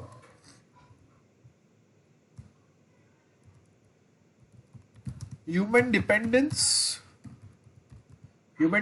जितना ज्यादा रहेगा, human dependence is more than quality should also matters. अगर ह्यूमन डिपेंडेंस अगर कम है तो उसके ऊपर क्वालिटी अगर कहीं पे कॉम्प्रोमाइज भी हो रहा है, it's fine. Any example where human dependence is more? Yes guys, human dependence, like doctors अगर ऑपरेशन के लिए या रिपोर्ट्स जनरेट करने के लिए, पेशेंट्स के रिपोर्ट्स जनरेट करने के लिए कोई सॉफ्टवेयर यूज करते हैं तो उसके ऊपर डॉक्टर्स का फुल्ली डिपेंडेंस है। अगर किसी को कैंसर है कि नहीं तो वो डॉक्टर नहीं बताते, they basically generates a report. तो वो रिपोर्ट जनरेट करने वाले जो मशीन्स है, वो मशीन्स अगर मॉडरेट टाइप के डिफेक्ट है उसमें, मॉडरेट टाइप का डिफेक्ट का मतलब क्या हो गया? किसी को कैंसर नहीं है फिर भी उसको कैंसर बता रहा है, और किसी को कैंसर है उसको कैंसर नहीं बता रहा है। Getting everyone? Am I clear? Moderate defect क्या समझा था हम लोगों ने? कि वो एक्सपेक्टेड रिजल्ट जनरेट नहीं कर रहा है। एक्सपेक्टेड रिजल्ट जनरेट नहीं करने का मतलब क्या है? कि doctors are totally going to treat their patient based on the output which is produced by their medical software, और medical software में अगर defect है and that medical software is not generating a correct output, it means that treatment which is provided by that doctor, that treatment is also wrong. So that will create a problem, a huge problem for the patients, right? आप देख लो कि एक आपने देखा रहेगा कि US का एक स्पेसक्राफ्ट दे आर लॉन्चिंग, और वो स्पेसक्राफ्ट जो है ना वो क्रैश हो गया था, एंड जिसकी वजह से यूएस को बिलियंस ऑफ डॉलर का लॉस हुआ था। Why? Because their software got hanged, मतलब फेलियर हो गया। सो आप देखो कि वो एक फेलियर जिसकी वजह से उनका सॉफ्टवेयर जो है वो बंद हो गया, और उसके वजह से पूरा जो उनका स्पेसक्राफ्ट जो वो लॉन्च करने वाले थे वो क्रैश हो गया। यस, सो ऐसा कोई भी प्रॉब्लम हो सकता है। सो यहाँ पे हम लोग क्या बोल रहे हैं? The soft we basically divide quality जो है, सबसे पहले तो okay just note it down types of softwares, जिससे हम लोग को पता चलेगा कहाँ पे क्वालिटी पे ज्यादा फोकस करना है, कहाँ पे क्वालिटी पे कम फोकस करना है। Give the title types of software. First होगा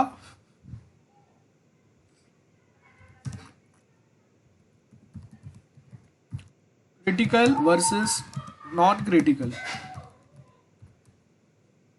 second, compulsory versus voluntary. Third,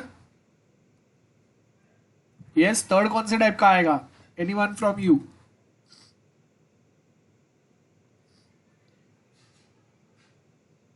ठीक है, चलो 2 कैटेगरी रखो. तीसरा मैं बाद में जब हम लोग नेक्स्ट टाइम पढ़ेंगे तब बताता हूँ, आज का टाइम थोड़ा कम है. Okay, critical, non critical and compulsory and voluntary 2 categories रखते हैं, ठीक है, अभी के लिए. सो क्रिटिकल, कौन से टाइप के क्रिटिकल सॉफ्टवेयर रहेंगे? जिसपे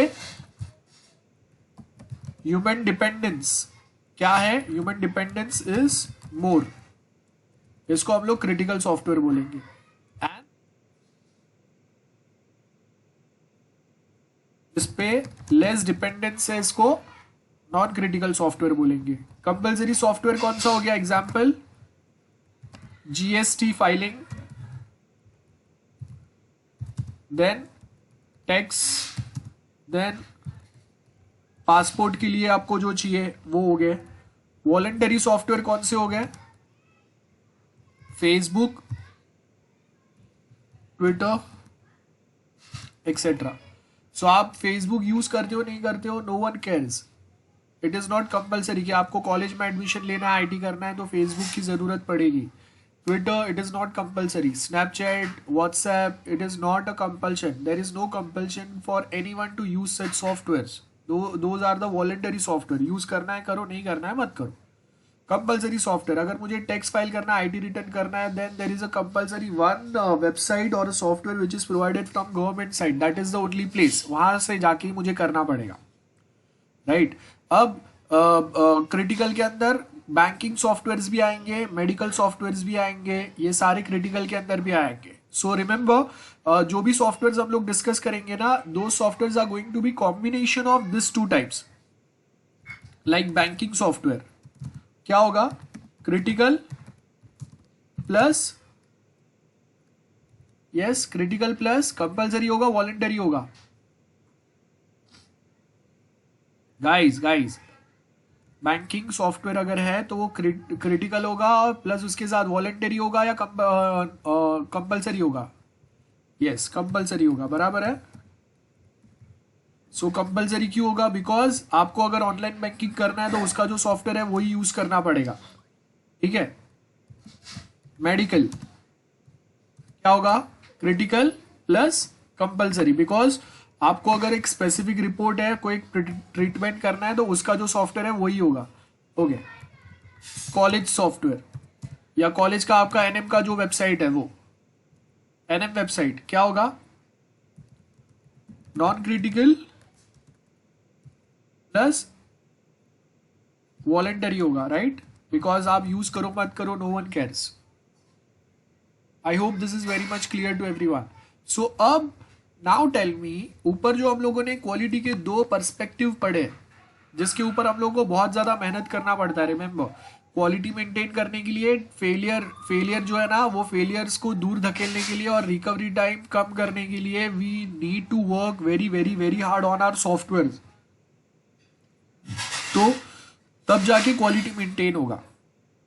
नाउ ये क्वालिटी मेंटेन हो रहा है, लेकिन अब इतना जो मेहनत करना है वो आप क्रिटिकल सॉफ्टवेयर पे ज्यादा करोगे, नॉन क्रिटिकल पे ज्यादा करोगे, कंपल्सरी पे ज्यादा करोगे या वॉलेंटरी पे ज्यादा करोगे? What do you think? Critical and compulsory. Critical and compulsory, okay. But as per today's time we also supposed to work on voluntary software because आज के टाइम पे we have a cutthroat competition. So अगर Facebook ने खुद को अगर update नहीं किया तो उसका कोई राइवल जो है वो उसका प्लेस ले लेगा. सो अगेन ये जो 2 फैक्टर्स है ना, ये quality is also very important for voluntary type of software also. अब देखो, कंपलसरी के अंदर मैंने अगर लुक एंड फील चेंज नहीं भी किया ना, गवर्नमेंट का साइट आपका गंदे से गंदा भी रहेगा ना, but it is compulsion to use that site only.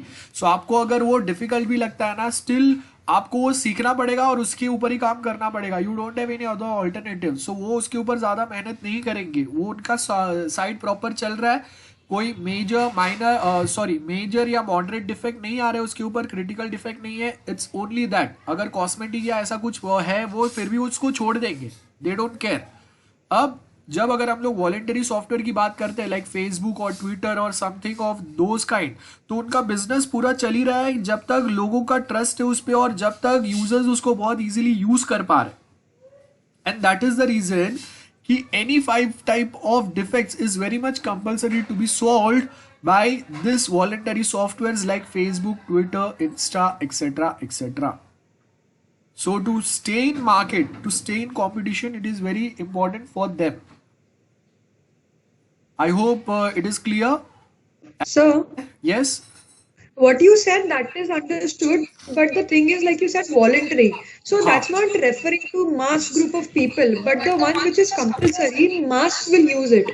So Yes. why not, it's important there as well. Like if we don't take the example of government, if we take any private company या कोई भी जिनका website होता है, उनको they also have to make sure ना कि quality हो और फेलियर कम हो, क्योंकि they are addressing the mass at a time. तो Yes. कंपलसरी में भी तो आएगा ही ना सर ये।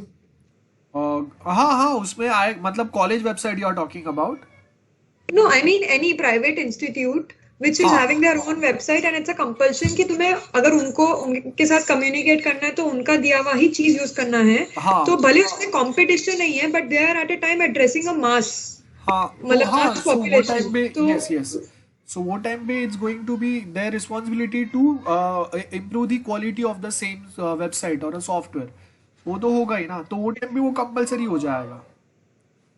okay, and also sir, I had one more query.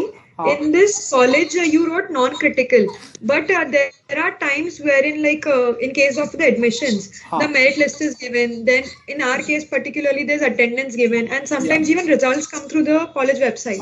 तो अगर उस चीज में वो critical होना चाहिए ना, मतलब वो non-critical होगा और फिर मतलब उसके ऊपर, मतलब अगर बंदे का नाम ही मेरिट लिस्ट में नहीं है तो उसका तो फिर एडमिशन हो नहीं पाएगा, तो फिर वो क्रिटिकल नहीं हो जाएगा कॉलेज वेबसाइट वैसे? मतलब अभी जब से हम लोग के ऑनलाइन कॉलेजेस हो रहे हैं ना, तब से हम लोगों का वो कॉलेज वेबसाइट जो है वो क्रिटिकल कैटेगरी में आ गया। बट जब तक हम लोगों का ऑनलाइन कॉलेज नहीं था, फिजिकल कॉलेज था, तब तक अगर मैं बोलता हूँ कि वेबसाइट पे जाके आपको खाली प्रिंसिपल मैसेज मिलता है और 2-4 टाइम पास चीजें मिलता है, so that time it's not critical. So it's purely based on कि how many functions we are adding on that specific website, और जो यूजर्स या स्टूडेंट्स या बाकी के जो कॉलेज स्टाफ है उनका डिपेंडेंस कितना बढ़ रहा है उस पर, तो उसके based on that category we are going to differentiate whether it is critical और non critical. So suppose for result purpose, for exam purpose, you are purely dependent on that website, then it comes under a critical category. If your dependence is less, then it comes under non-critical category. It is as simple as that. ठीक है? So sir, the situation, the bifurcation की critical है, non critical है, ये situation wise हो सकता है क्या? Yes, कि इस yes, situation में critical है? yes. It's purely differ from situation to It can- situation. Okay. हाँ. So Yes, sir. like during a exam time, the website dependence is more, and once the exams are complete, then dependence is less. तो वो time पे अगर कुछ error है तो we won't take much efforts to solve it for now, because exam time पे वापस जरूरत पड़ेगा, that time will check कि क्या कर सकते हैं। It is like Okay, sir. हाँ. Okay, so anyone, any other doubts? I hope आज मैंने जो भी कुछ बात क्लियर है आपको, और जो पीडीएफ डॉक्यूमेंट्स है उसमें से नेक्स्ट टाइम ऑनवर्ड्स पढ़ना स्टार्ट करेंगे। आज के लिए मैंने आपको बहुत सारे सर्टेन कंसेप्ट्स जो हम लोग एसवाई में सॉफ्टवेयर इंजीनियरिंग एंड टीवाई का एसपीएम, ये दो जो पढ़ा है उसको मैंने थोड़ा बहुत रिवाइज करा है। अभी जो मैंने टाइप्स ऑफ सॉफ्टवेयर बताया, this is also part of software engineering, so जो मैंने आपको रिवाइज करा दिया। Okay, and as and when required मैंने एसपीएम के लेक्चर्स जो है वो यूट्यूब पे डाले हुए हैं, मैं सीआर के साथ शेयर कर दूंगा। You guys can refer those lectures as well as and when required, कौन सा स्पेसिफिक कोई पार्ट के लिए। सो आपको ये वाला जो पार्ट है वो और क्लियर हो जाएगा। एंड टीवाई के प्रोजेक्ट्स के लिए तो एसपीएम के और एसक्यूए के दोनों के कंसेप्ट बहुत क्लियर होने चाहिए आपको। अगर ये दो क्लियर है तो आईटीएसएम बहुत सिंपल हो जाएगा, रिमेम्बर। ये सारे सब्जेक्ट्स एक दूसरे के ऊपर डिपेंड करते हैं। अगर एसपीएम के कंसेप्ट आपको क्लियर नहीं है तो एसक्यूआई के बहुत सारी चीज़ें आप पढ़ तो लोगे, लेकिन वो कहाँ से कहाँ पे कनेक्ट हो रहा है, क्यों यूज़ कर रहा है, वो समझ में नहीं आएगा। Just for reading you are going to understand कि हाँ ऐसा कुछ है, ठीक है। लेकिन आप जब डिटेल में अगर कंसेप्ट अगर समझ में आ गए, जैसे अभी मैंने बताया आपको कि okay what we mean by quality, अगर मैं ये सेम आपको पीडीएफ से पढ़ा देता था तो वो आपको लगता था कि ओके क्वालिटी ये आपने एग्जाम में रट्टा मार लिया, खत्म हो गया। लेकिन क्वालिटी हम लोग बहुत अलग अलग पर्सपेक्टिव से देखते हैं। एंड जैसे जैसे types of software changes, the definition of quality is also changes. So remember the definition of qualities differ from person to person for software to software. It is never one and the same for all. So अगर आप में से हर कोई अगर एक अलग अलग software बना रहा है ना, तो हर किसी का क्वालिटी का डेफिनेशन अलग होगा। किसी के कोई भी दो लोगों के लिए क्वालिटी का डेफिनेशन सेम नहीं होगा, एक्सेप्ट कि दो लोग कोई एक बहुत सिमिलर टाइप का सॉफ्टवेयर बना रहे हैं तो वो टाइप पे होगा। लेकिन अगर आपका सॉफ्टवेयर अलग है तो डेफिनेशन गारंटी अलग होगा। और I am a kind of a external for your project, तो मैं आपको ऐसे सर्टेन क्वेश्चन पूछूंगा, because I am not going to ask you about the coding part, because वो आपको आधा पता नहीं रहेगा, आधा बहुत कम लोगों को पता रहेगा। सो आई नो वेरी वेल, जब हम लोग स्टूडेंट्स के साथ इंटरेक्ट करते हैं और वहाँ पे जब अगर मैं पूछता हूँ कि ओके आपको ये स्पेसिफिक पॉइंट्स का कितना नॉलेज है, तो वो बात करके समझ में आता है। सो अगर आपने बनाया हुआ है तो आप यू कैन इजीली डिफाइन कि क्वालिटी क्या होगा। Okay, you should be also aware कि अगर आपका क्वालिटी इतना अच्छा है तो आपने कौन से टाइप के टेस्टिंग टेक्निक्स अप्लाई की है, ठीक है, वो भी होना चाहिए। Yes, quality depends on what we deliver. Yeah. So, So, yes. okay, you continue. I'll ask you after you're done. नहीं, ask me now. क्या हुआ बोलो? Sir, I was asking, like you said that if you would ask such a question, what could be the possible questions related to software quality or management related questions to a project? Would you discuss that later if that's comfortable? हाँ, we can discuss it later. मतलब जैसे जैसे topics आते जाएंगे we can discuss it. और बीच में हम लोग थोड़ा बहुत सिलेबस होने के बाद में when we keep doubt solving lectures, at that point of time also we can discuss about your projects also. So उसमें कौन से टाइप के क्वेश्चन हो सकते हैं वो भी हम बात कर सकते हैं। Okay, so remember one thing, जो एक प्रोजेक्ट का आता है वो किसी के हाथ में नहीं होता है, कौन आएंगे।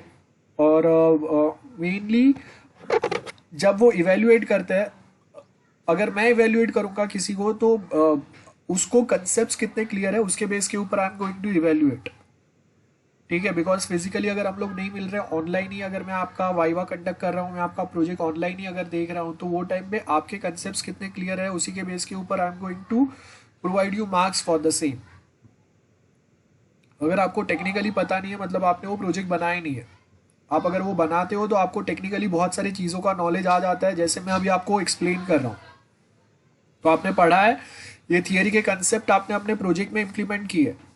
अब आपने कितना टेस्टिंग अप्लाई किया, कितना क्वालिटी आपने इंप्रूव किया अपने सॉफ्टवेयर में, कैसे पता चलेगा? आपने टेस्टिंग किया है कि नहीं, उसका क्या प्रूफ है? सो आपको जितने बार एरर्स मिले हैं ना, take screenshot of those errors, keep those screenshots with you, उसके नीचे लिख के रखो why this error was there, और उसके बाद में which steps you have followed to solve this error. That is what we mean by testing. Okay, so आप में से बहुत सारे लोगों ने आई थिंक अपना प्रोजेक्ट चालू किया रहेगा या आई डोंट नो, लेकिन उसमें आपने ये स्पेसिफिक पॉइंट्स अगर कंसिडर नहीं किए है, so on what basis you are going to explain to external कि हाँ आपने टेस्टिंग किया है। Getting? So there are hundred और thousands of students who are just saying कि हाँ हम लोगों ने टेस्टिंग किया है। अब कौन से टाइप किया और वो टेस्टिंग का क्या रिजल्ट था वो हम लोग को पता ही नहीं है, और वो टेस्टिंग करके हम लोग क्या लेवल तक अचीव कर पाए। ओके, अब हम लोगों ने एसवाई में डीबीएमएस पढ़ा है, लेकिन अगर मैं आपको पूछता हूँ कि आपने जो डेटाबेस इंप्लीमेंट किया है अपने प्रोजेक्ट के लिए, उसमें आपने अपने डेटाबेस को कौन से लेवल तक नॉर्मलाइज किया है। सो उसके लिए आपको एसवाई का डीबीएमएस का नॉर्मलाइजेशन कंसेप्ट पता होने चाहिए। We have first, second, third normal form. And for that reason you should have a clear picture कि ओके जब मैंने SPM के साथ में डॉक्यूमेंट बनाया था तब मेरे पास ये एक ही टेबल था, but once I start developing my project तो वो टाइम पे मैंने 3 अलग अलग फॉर्म्स बना दिए. For this 3 different forms I have divided my one database table into 3 types. So that is the type of normalization we are talking about. तो उसके हिसाब से आपका DFD diagram, data flow diagram, ER diagram में changes होंगे और वो changes आपको एक्सटर्नल को बताने हैं. सो उसको एटलीस्ट ये लगेगा कि हाँ आपने मेहनत किया है. सो जो चेंजेस है वो चेंजेस होंगे ही आपके डॉक्यूमेंट में. अगर आपने सिर्फ प्रोजेक्ट्स के पहले डॉक्यूमेंट बनाया तो गारंटी 100% उसमें चेंजेस होंगे और बहुत सारे होंगे और वो चेंजेस आपको एक्सटर्नल को बताना है. आप जितने कम एक्सटर्नल को पूछने दोगे उतने आपके बहुत अच्छे मार्क्स मिलेंगे. रिमेंबर. सो आप उसको बताओ कि ओके मेरा स्टार्टिंग का DFD ER डायग्राम ये था, उसके बाद में हम लोगों ने डेवलपमेंट स्टार्ट करने के बाद में ये फाइनली हम लोगों का डायग्राम बना है जिसके बेस के ऊपर हम लोगों ने डेटाबेस को ये वे में नॉर्मलाइज किया है. This are the testing points जो हम लोगों ने ऐड किया था etcetera etcetera. So just go on like that. और मैंने आपको एक जो SDLC डमी SDLC दिया है ना, दैट्स अ परफेक्ट वन. वो आपका कोई भी प्रोजेक्ट के ऊपर डायरेक्टली अप्लाई होगा. जस्ट वन थिंग, वो हर एक के ऊपर अप्लाई होगा. सिर्फ आपको उसको अलग अलग वे में नाम देना है. सो अभी आपका प्रोजेक्ट के हिसाब से आपका SDLC जो करेगा. ओके. सो SQA के अंदर हम लोग वो भी देखते हैं कि आपका SDLC जो है वो कितना प्रॉपर है. उसके बेस के ऊपर आपका सॉफ्टवेयर का क्वालिटी भी डिफाइन होता है और उसके ऊपर आपका सॉफ्टवेयर कितना प्रॉपर बिहेव करेगा. आगे अगर हम लोगों को उसमें अपडेट्स अगर करने हैं तो क्या होगा, वो सब कुछ उसमें आता है. तो हम लोगों ने वो देखा ही नहीं है. और SPM का SPM में हम लोगों ने जो ISO स्टैंडर्ड्स पढ़े थे ना, अभी मैंने जो रिक्वायरमेंट गैदरिंग का एक टेम्पलेट बताया, that is a part of those ISO standard जो यूनिट 5 में हम लोग पढ़ते हैं SPM में.